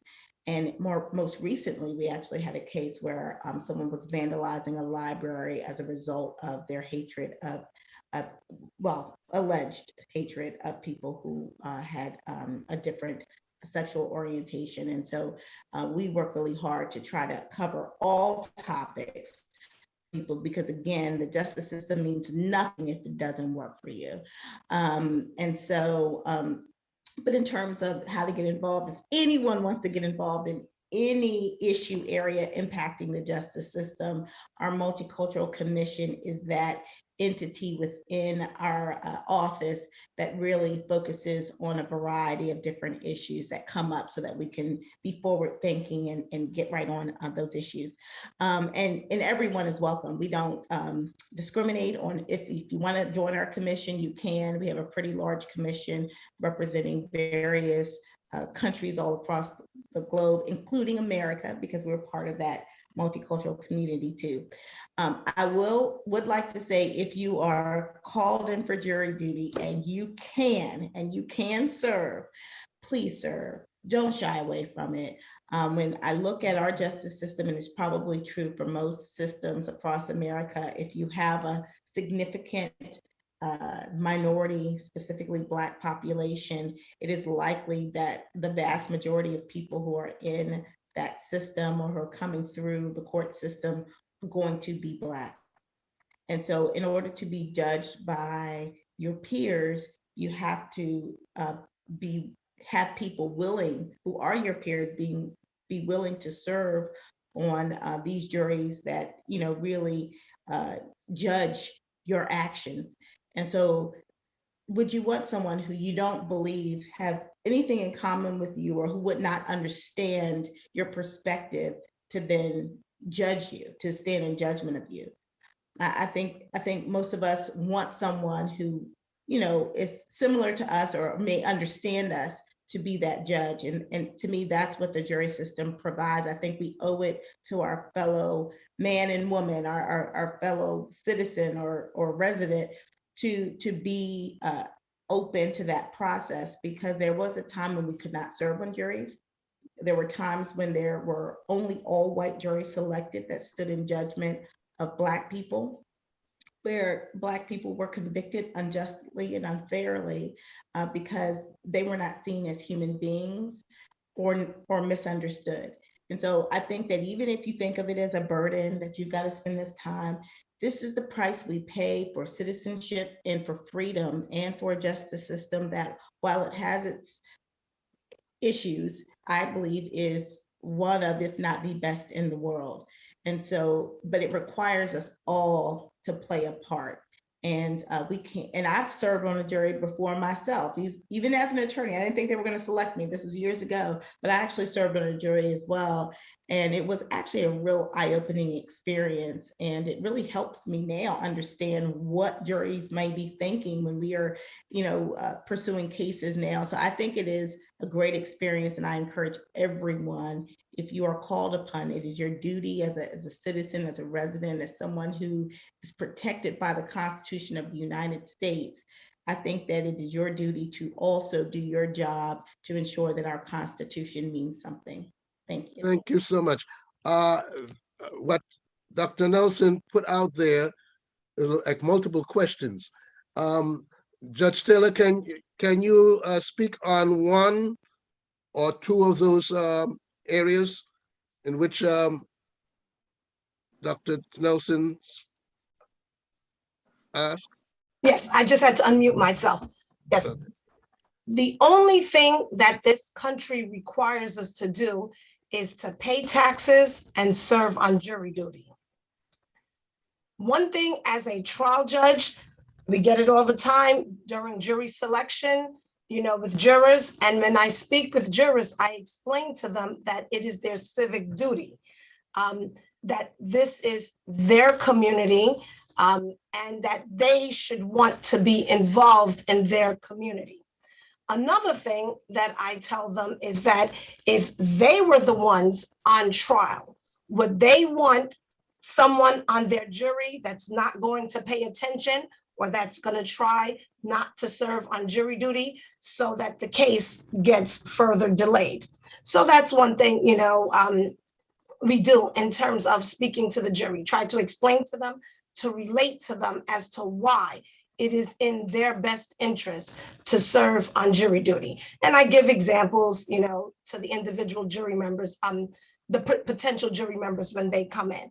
And what was the other question, Mr. Allen? She spoke about in terms of civic engagement and how people can be involved, right? Right. Yes, exactly. So how people, I can jump in there, Liz, if you want. Go ahead. That in. I think that Mahadi, can you speak on that, please? Right. So, and I can't speak about what goes on in Maryland because I've been so long gone from there. But in New York City, at least, we have all of these different community boards, right? Where people can apply to become on the community board, or you can even just attend a community board meeting and voice your concerns. I was on the community board 16 years before I became a judge because it was important for me to know what was going on in my community. And you know who shows up at these community boards? Politicians when they want to talk to you. The police chief will show up.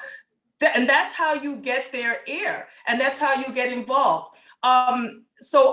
Each police precinct also has these precinct councils where you can go to the meetings and see what's going on in your community. It's not that they're not out there, it's that people, like Dr. Nelson said, are busy working. And I understand that. I come from a Caribbean household, we're working, we got things to do. But guess what? When we came to this country and we got our citizenship, that's something that we wanted. We wanted that right to vote, and we want our vote to mean something. And part of it meaning something is being involved, not just showing up every 4 years, but being there on the day-to-day and see what's going on and passing along that information. So I would say, look into your community, find out what a normal citizen can be involved in, community boards, precinct councils, maybe your local politician might have some committee that they need assistance with, whatever it is. But you have to make your presence known. There is strength in numbers. It's not good if just one person is fighting that fight. The more people that are saying the same thing, the more people will listen to you. So I would just say, look into that. And I echo the thing on jury service. On the criminal side, it's very important to have a jury that is diverse, that people who come from the community, people who think in common sense terms, because they might have been, they might know about certain experiences. And so if you are the person who is facing some kind of hardship, you want people who understand you. So you are that person who can understand someone who might be in that seat at the time. It might be a hardship, you know, but it's something that you fought for the right to get when you wanted to become a citizen here in this country. And that's part of it. I was never lucky enough to serve on jury duty. They never wanted me because I was a lawyer and then a judge, but I would have loved to do it. And let me just pick up what everybody said on the panel. I know the judges, all the judges on this panel, we have been elected. We have to run for office. So we don't get elected just because of our names. We have to be active in the community. So when you ask, how does a citizen get involved, in terms of affecting policy or, being involved in the justice systems, we have to volunteer for community boards. We have to volunteer with nonprofit organizations. Now, those nonprofit organizations, those community boards, and going to police precincts, their community outreach. Those are that's how citizens can get involved with affecting policy by volunteering. It is hard. We work all day, and then you're tired, you want to go home. But you know what? If you really want to affect the community, you have to do a little more, right? So we have to reach out a little more. So we have to volunteer with community boards. We have to volunteer with not-for-profit organizations who are designed to impact and help the community. So those are the ways that you get onto these boards of these not-for-profits, or you get onto the boards of the community, on the community boards. That's how you get involved, and that's how you can affect policy, because now your voice is being heard by the politicians who come in because they want to get your group to support them. So so when they come to get your support, tell them your concerns. So volunteering is very important to affect how our citizens can get involved with affecting policy. That's the first question. The second question was jury service.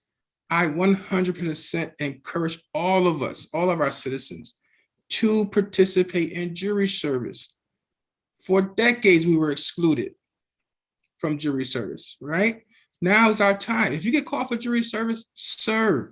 Especially for all my future attorneys and young attorneys, you want to know what that jury's thinking about. So before you do a jury trial, you want to know what is the process of jury deliberation. What are they talking about? That's going to give you such an advantage when you argue in the case or whatever you're doing. So I'm encouraging all people to get involved with to serve. I get jury summons all the time. I go, never get selected.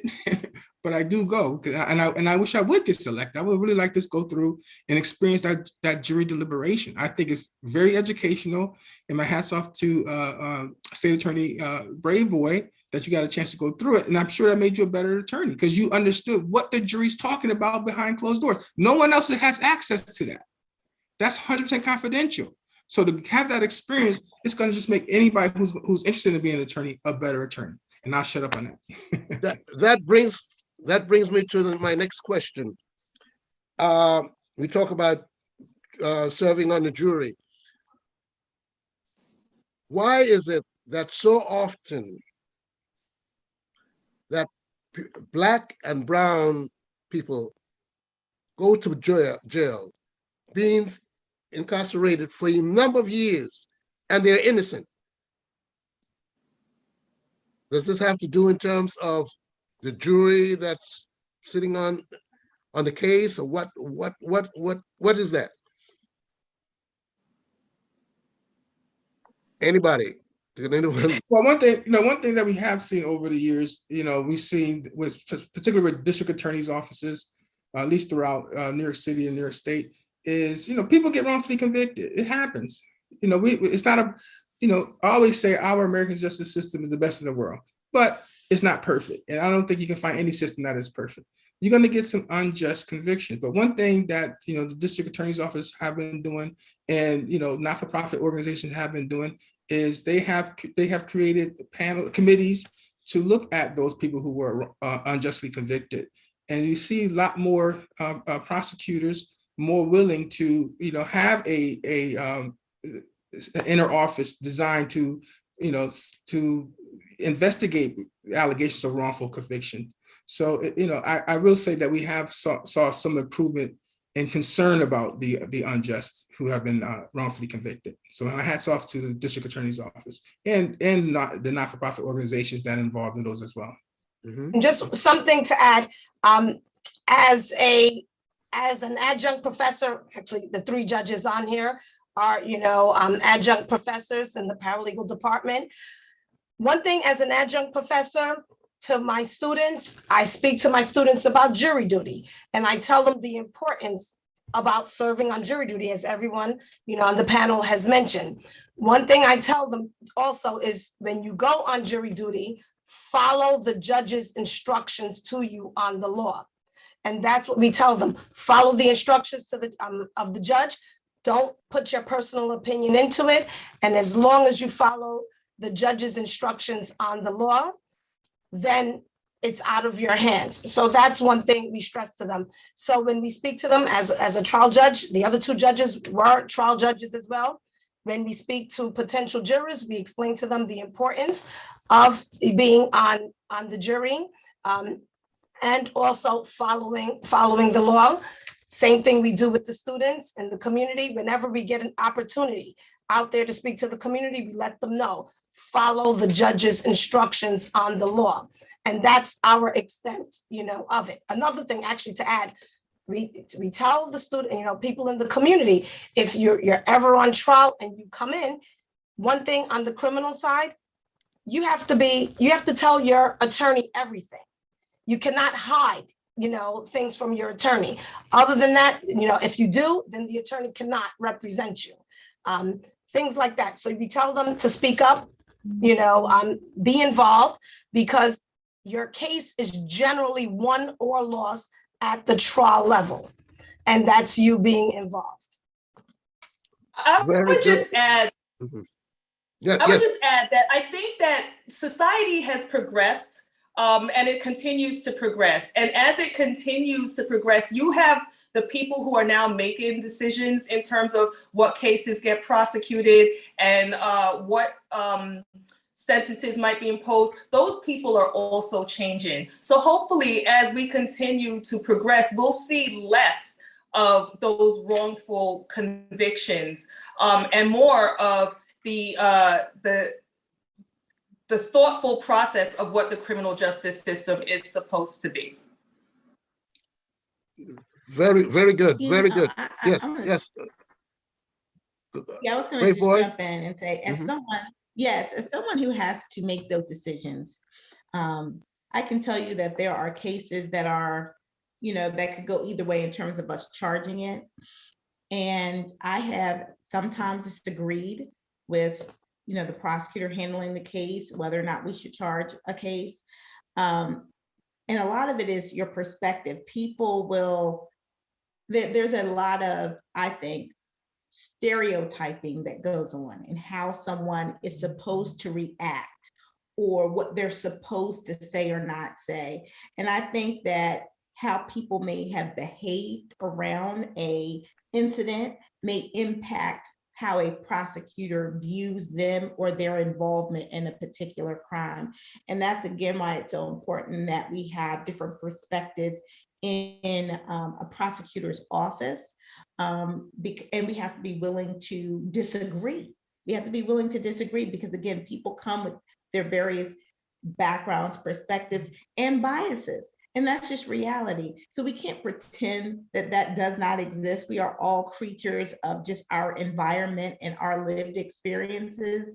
And so as was stated by the judges, hopefully as we see more people being elected or appointed to positions that represent a more diverse background, those perspectives get to be considered in prosecuting cases. But the other part is you have to be courageous, because not to pursue a case, especially one that is, you know, a tragedy, but if you truly believe that the person who was arrested is not guilty, then as a prosecutor, my job is not to placate anyone. It is to do justice. And that may mean going against the grain sometime or being criticized, but you have to be willing to do that in order to pursue justice.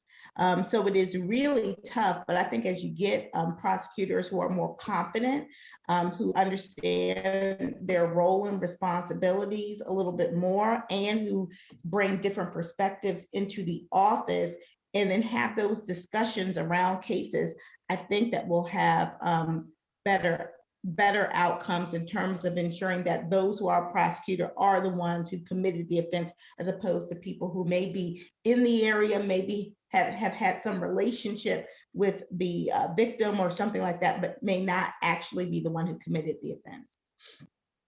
Again, it brings us back to the same thing in terms of, as a community, young people, older people, the entire community, of knowing your rights. Knowing your rights, know about the justice system. And that's why this panel is so important with the information in which you are giving. What was also said in terms of getting involved in the community. It is not, as Dr. Nelson spoke about, we, especially as Caribbean people, we talk having 1 job, 2 jobs, 3 jobs, 4 jobs, but how much time do we spend in terms of getting involved in the community? How much time do we spend in terms of getting of volunteering, and getting to learn the system, how it works? What was mentioned earlier, one of you mentioned in terms of preparation, your attire in which you wear, and preparation for the trial. So if you have to go to court, how do you dress? How do you prepare for that trial? Can someone speak more about that? Well, what I used to tell the students is wear whatever you would wear if you were going to church. But some of the students maybe don't go to church. But it's just a matter of, you don't want to say that what other people, how they perceive you, you're living your life for that purpose. But it's sometimes first impressions are the most important. So you want to make sure that you're well presented. If you only have jeans and a shirt and a t-shirt, then make sure they're clean, or they're well ironed or something of that nature. If you have a button-down shirt, find one that's cheap, thrift stores, whatever the case, borrow something from someone if you think you might need it. But I think that it's important for us as elders to communicate this to students and to younger people, because they might not know. I had an intern come to me one day, and she was in college at the time, and she showed up and she didn't have on a jacket. And I went through the interview with her, and I was very concerned at the end. And I just have to ask, like, I just really have to ask you, why didn't you wear a jacket to this interview? And she said, well, it was really hot outside, so I put my jacket inside my bag, and I forgot to put it back on. And I sat down and I explained to her the point of wearing a jacket. You're in a professional environment. You want to come work in the court system. This is what we do. This young lady went on to go to Georgetown Law School and work with the UN. But maybe she just needed someone to tell her, listen, this is what needs to happen in this particular instance. And so us as elders, we sometimes have to, instead of looking at people and say, oh my gosh, look at that, we might just have to pull them to the side and say, hey, what's going on with you? Like, let me explain something to you, just as people did for us when we were younger. Absolutely. And I think what Judge Pitt is hitting on is mentorships. So we look at, I look at all the judges on this panel, and I'm sure Ms. Braveboy, can attest, we all benefit from mentors. Who made us do what we do? That's mentors. So now we are in a position to be mentors. I mean, with the mock trial program that all the three judges on the panel have been involved with, we go to the 7th and 8th graders and explain to them, when you put on this competition, when you put on the role as an attorney, you have to dress professionally. So we donate ties and shirts and suits and blouses and business attire to our junior high school kids, so they understand that, going to court, going to a professional setting requires you to be, dressed professionally. Everybody can't afford it. I do understand that. So when you get into terms of mentorship, you got to give back, not just encourage the students to, or the community to dress professionally or appropriately, be willing to donate some stuff as well. So, and I think all three of us have done that in the past. I know that.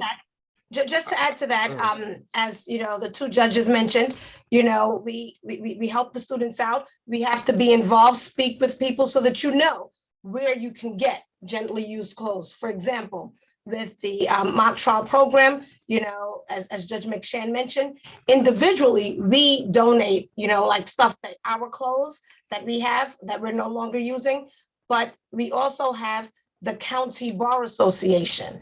They have a program where we get clothes from them to give to our students who are competing as attorneys and witnesses. But it's all about being involved, speaking with people. And one thing I would add to that, we speak about, as we're adults getting out there in the community, knowing our elected officials, it starts in school. So with parents of, school age children, get involved, talk to the teacher, find out what's going on. Because once you talk to the teachers have a wealth of information. One thing I always say, a better chance, that program to get students into schools to prepare them, for college, things like that. We don't know about that, especially coming here. My parents, like I said, they, Guyana and Barbados. They didn't know anything, coming in here, with the schools and stuff like that. But once you start to speak with people, get involved with your school, talk to the teachers, they have a lot of information that can assist the students going on to college and everything. And then that's how you get involved. And just as Judge Pittman mentioned, to add to that, the community board and everything. So it's all about getting involved. And it starts with the churches. Yes, indeed. And I can certainly attest to that. For the three judges here from the Bronx, is because everywhere I go, you guys are there in the community doing and helping out in all aspects.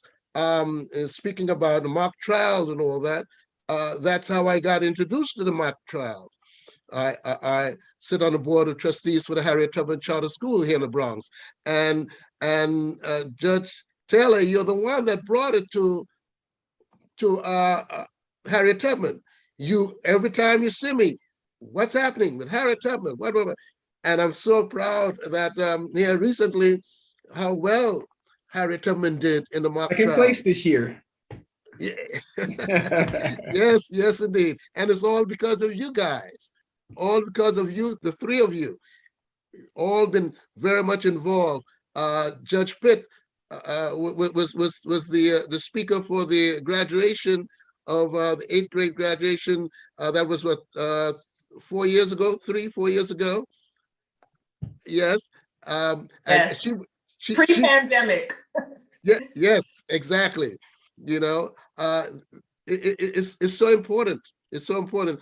Judge McShane, you sit on the board of Morris Senior Revitalization Corporation and many others, which we all been out there in the trenches doing it, making sure that our young people know what's going on. This is so important.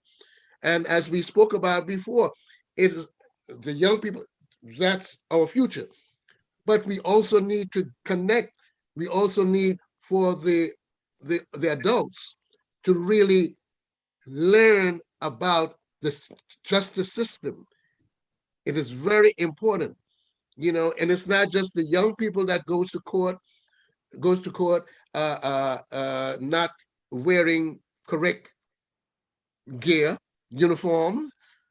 Okay, it's like an interview, as Judge Pitt spoke about. It's like an interview, or going to church. You don't go with your sneakers on and your hair not combed and what have you. It's because first impressions are lasting impressions. You know, sometimes we don't know. I remember the very first interview I went on. I was a college student, my freshman year in college, and they were interviewing for some corporate job, you know, advertising. And they selected me for whatever reason to come in for an interview. And I went in with, you know, I didn't have a suit. You know, I didn't get my first suit until I was, you know, in college after that experience. So the first time I went on a professional interview is if your parents, you know, first person graduated from high school, first person to go to college. If you don't know, you don't know. So a lot of our kids don't know. And so after my first interview, I never forget that the person who organized the interview called me to the side and said, "Hey, why didn't you wear a suit?" I was like, "Why?" You know, I just didn't know. But it's from that experience, and as us in that position that we are in now, we mentoring our kids now, or we're mentoring the young, you know, to let them know, listen, you know, you have to dress properly for interviews. You have to wear a suit. You have to wear a jacket. Those are things that I didn't know on my very first interview. And now we try to give back to make sure that our youth and our people know. As you mentioned in terms of how much you guys have given, you know, to the community, clothes and what have you, but it is not always, yes, there are those who do not have it at all. But that's not always the case, because a lot of our young people particularly have lots of clothes, but they have lots of clothes, very expensive sneakers, very expensive sneakers. Right. The trousers and what have you, extremely expensive. And what you pay for one pair of sneakers, you could get 3 suits for. You could actually get 3 suits for. You should always have a good suit in your closet. And that requires mentorship. Through mentorship, we have to explain that to our community, the importance of having a professional attire. Absolutely. Mm-hmm. Because they, you know, our kids, our community think, you know, I'm going to put on my best Air Jordans. I'm going to put on my best, you know, jeans. I'm going to put on my best FUBU shirt. To them, that's it. That's their best. Okay. But through mentorship, through educational programs like this, we have to explain, you know, we have to have a professional attire as well. Absolutely. I want to get back to a very much more future focus, because I think we get trapped into what I call this today present things, which are to me still on the surface of the system and not really focused on, I guess, my concern as a futurist as to what's happening and how the shifting technologies are changing the way the whole system's run. And I think as we wrap up with about maybe 10 minutes to go, we need to spend some time on the future. We're looking at AI being very much a more robust part of these systems. From the election system, we see conversations about how AI was used to disrupt the the electoral system in America. We know there's talk about moving towards AI support in terms of the court systems. Have organizations that you belong to, like the National Bar Association, or I'm not sure if there's a judges association for Black judges, but has there been a conversation in terms of the discipline of judiciary process, or discipline of the judicial process or justice system, or the discipline of the, let's say, the policing / court systems, that are really seriously looking at how people who have been historically disadvantaged will be disadvantaged in the future because of lack of knowledge about how these systems impact on the law and the truth. So, for example, issue like a deep fake, for example, are prosecutors' offices, are just judges being trained to understand what it means to look at a deep fake photograph and the technology behind what makes these things possibly problematic for us in the future? Because we don't have any search engines. Most of us don't have any major software companies or data servers and drop boxes, etc. So again, in terms of the rule of law, the rule of law is one thing, but the expression of how the law is circumvented using these technologies could also work against poor people of all colors, quite frankly, not just Black people. How is this conversation making its way? Because when I talk about emancipation still coming, that's what's on my mind. How is justice going to be served in the future? Are these conversations being held by states attorneys around the country? Are these conversations being held by judges around the country? How do advocates like us begin to get these conversations onto the boards, the commissions, etc., or create commissions, since you can create a commission to look at the future of justice? One thing I would say for the judges, we are neutral parties. We're not allowed to express our opinions, and we cannot advocate. Our role is to interpret the law as the legislative branch puts out there. They put the law, we're there to interpret the law. We cannot say, well, there's a law there, we're going to choose to ignore it. So in terms of that, we cannot speak, if I'm understanding the question correctly, where do we go? No, I don't think I'm answering the question correctly. I'm saying that are judges educated? I know there's a federal judicial justice institute for judges, for example. Are judges at your level, because I may not get the Supreme Court, but are judges at your level in the community being educated to understand how technology is going to drive things like evidence and those things that you have to look at? How are you being educated to understand issues like deep fakes, which are going to be critical in the future of either somebody suing somebody with a deep fake photograph?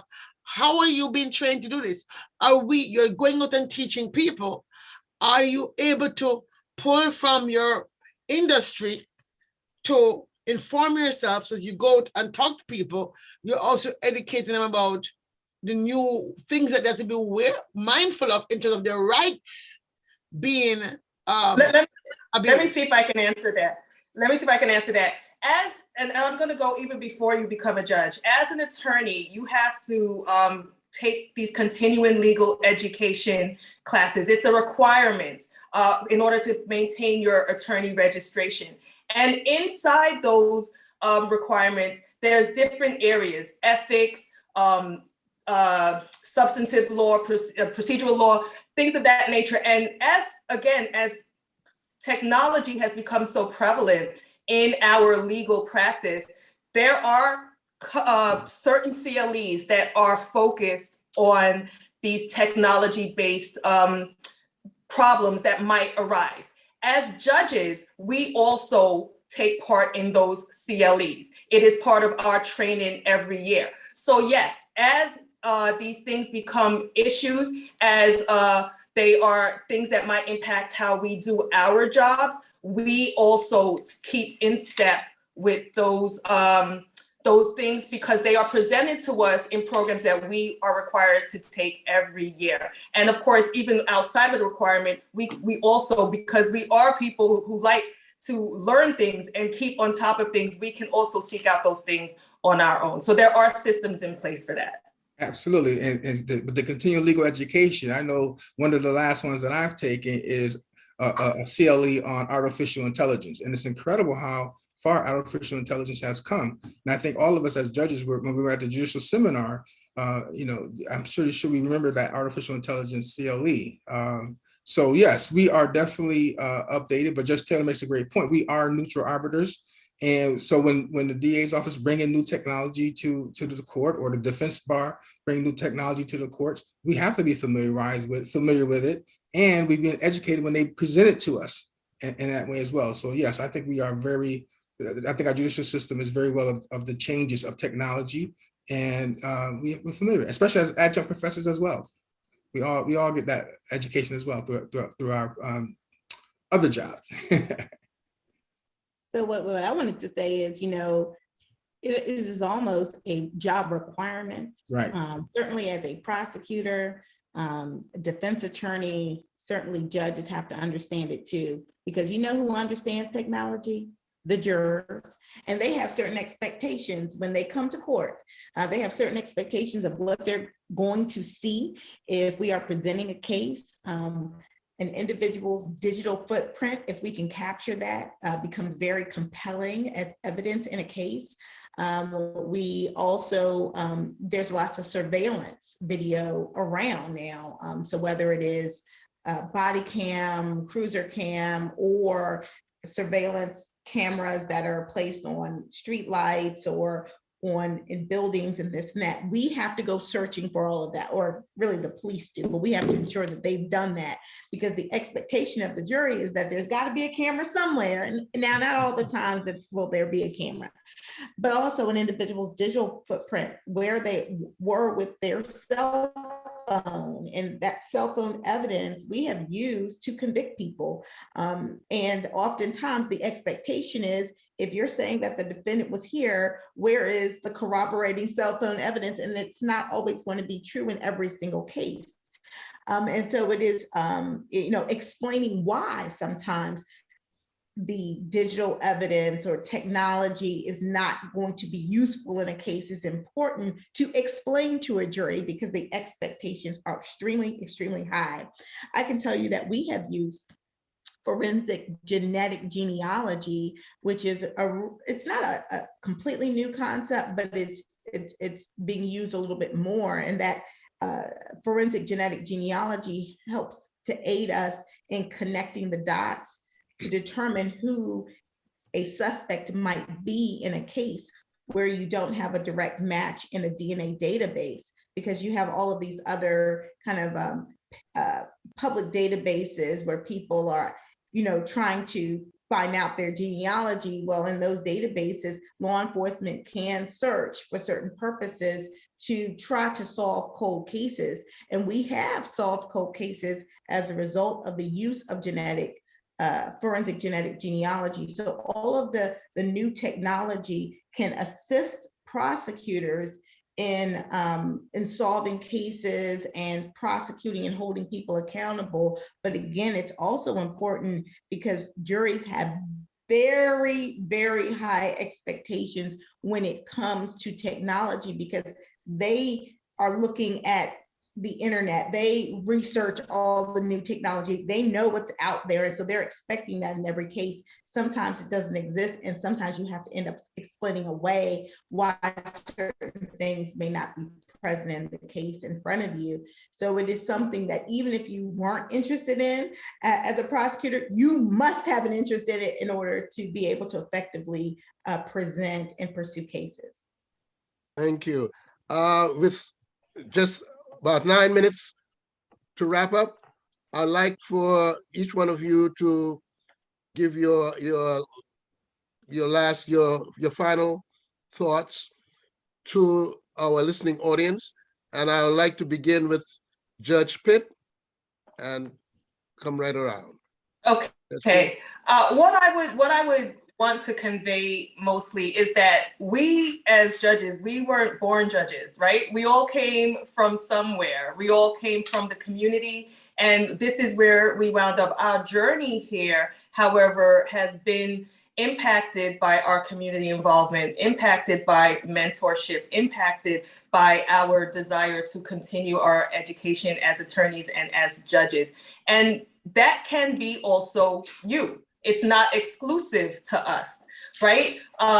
So I would say to everyone who's listening, particularly the young people, if you are interested in the law and you want to help people, or you want to maybe not help people, whatever it may be, but if you're interested in the law, then pursue that. And there's really no limitation as to where you can go, because you have here 4 examples of people who have come from out of the country, who have come from the South, and who have turned their life into something where we can be of service to this legal community that we all love so much. And so I would just say that, if you're interested in it, find out how you do it, ask people who have done it, listen to this seminar, and then go out and pursue it for yourself. Thank you, Judge Pitt. I'd like to hear from Judge McShane.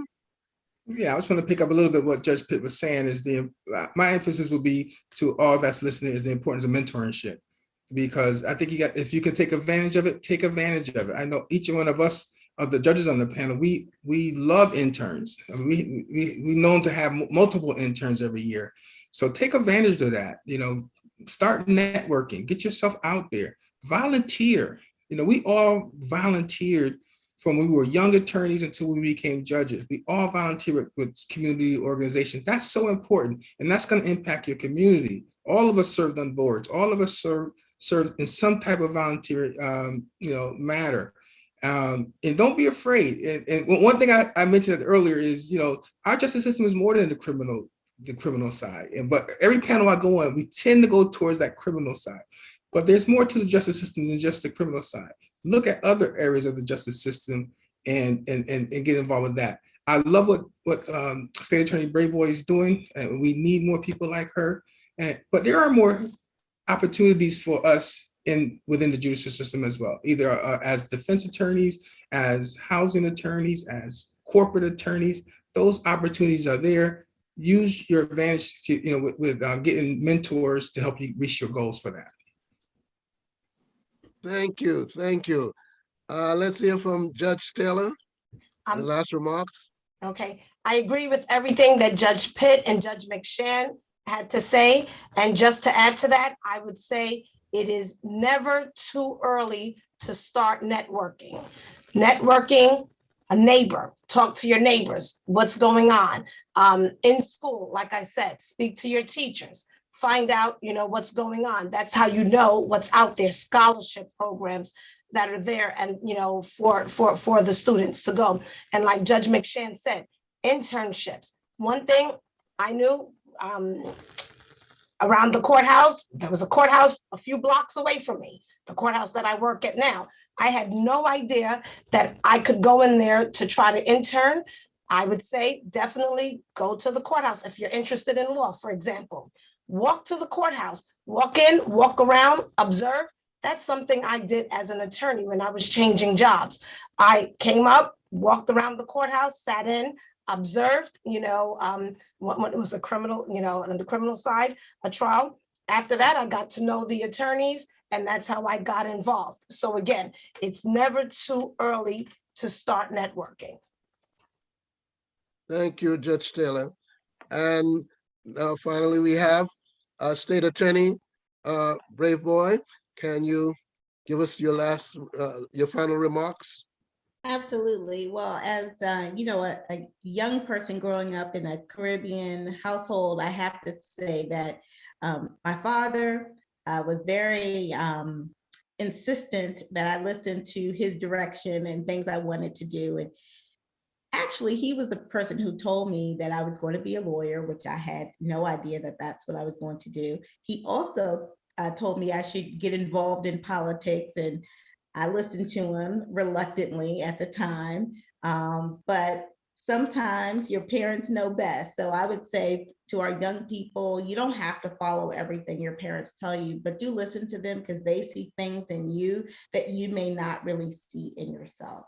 And I was able to, use those God-given skills and talents that my father obviously saw in me to further a dream and a passion that I had. The other thing I will say is that, being from a Caribbean background, knowing that the background in which we come from, there are people who are very wealthy and there are people who are relatively poor, but in some of our islands, everyone just works together. Everyone communicates together. Everyone are friends. It doesn't matter your educational level or your financial abilities. You have friends who may sell mangoes on the street. You have friends who may be in parliament. That's just how it goes in the Caribbean.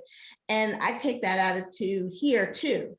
And I think as a justice system, that's what we have to do, is treat everyone, regardless of their income level or their background or who their parent was. You have to treat everyone equally and treat them like human beings, because that's what we are. We are human beings, and we have to have a more humane response from our justice system. And that's why I appreciate Dr. Claire Nelson and you, Mr. Allen, because you're forcing us to really talk about what should we do in the future. I think the future really needs to be about prison reform. We really do need to change the way how people do time. I'm not saying that we should not have a form of punishment and people should not be away, but how they do it, the conditions that they're in, that has to change to match the human beings who are there.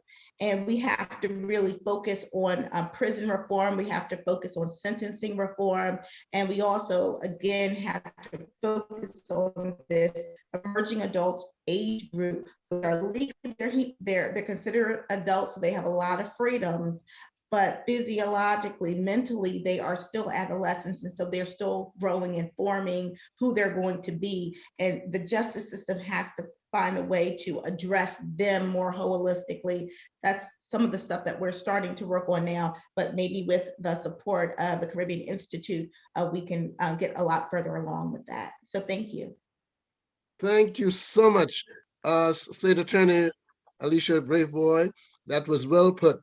Thank you so much. I want to also thank Judge Elizabeth Taylor for this wonderful time we've had. And I want to thank Judge Eddie McShane and Judge Bahati Pitt for all joining us here on this panel. And at this time, I'd like to turn it over to our executive producer, Dr. Claire Nelson. Thank you so much, Ray Allen. I want to add my thanks to our wonderful presenters. I think this is the first time you guys are making history. We've never had a state's attorney or judges on any of our events before, and I think you set the bar high for where we want to go. This topic is very important on a Juneteenth setting. When you hear talks about defund the police, I don't know exactly what that means. And so I'm one of these very contrarian people.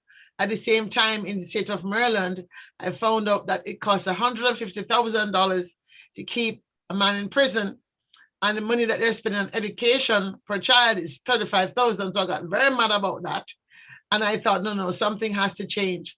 So it means that those of us who consider ourselves advocates and those of us who don't have to work 6 jobs and only have to work 2 or 3 have a little bit of spare time to spend on advancing new ways of thinking about how our freedoms are being abridged. Emancipation Day, as you might have heard me said earlier, Juneteenth, is not to become a day for shopping. It's a day for reflection, a day for reparation, a day for redemption, a day for reparation. That is what we want Juneteenth to become, for us to get together as a family and use it as a period of sacred conversation as we plot our shared future. So with that, I want to thank you all again for being so gracious enough to spend this time with me on a holiday of all days. And I do hope you enjoyed it enough. So when we call on you to come back or to join a study group or something that we might need some advice on, you're willing to be a part of it, because we really do intend to see how we can get these futures commissions going state by state to ensure that we have what I call a zoetic future, as in a life-affirming future. The word zoetic means life-affirming, a life-affirming future in America and in the Americas and in the world. Thank you all. Thank you. So with that,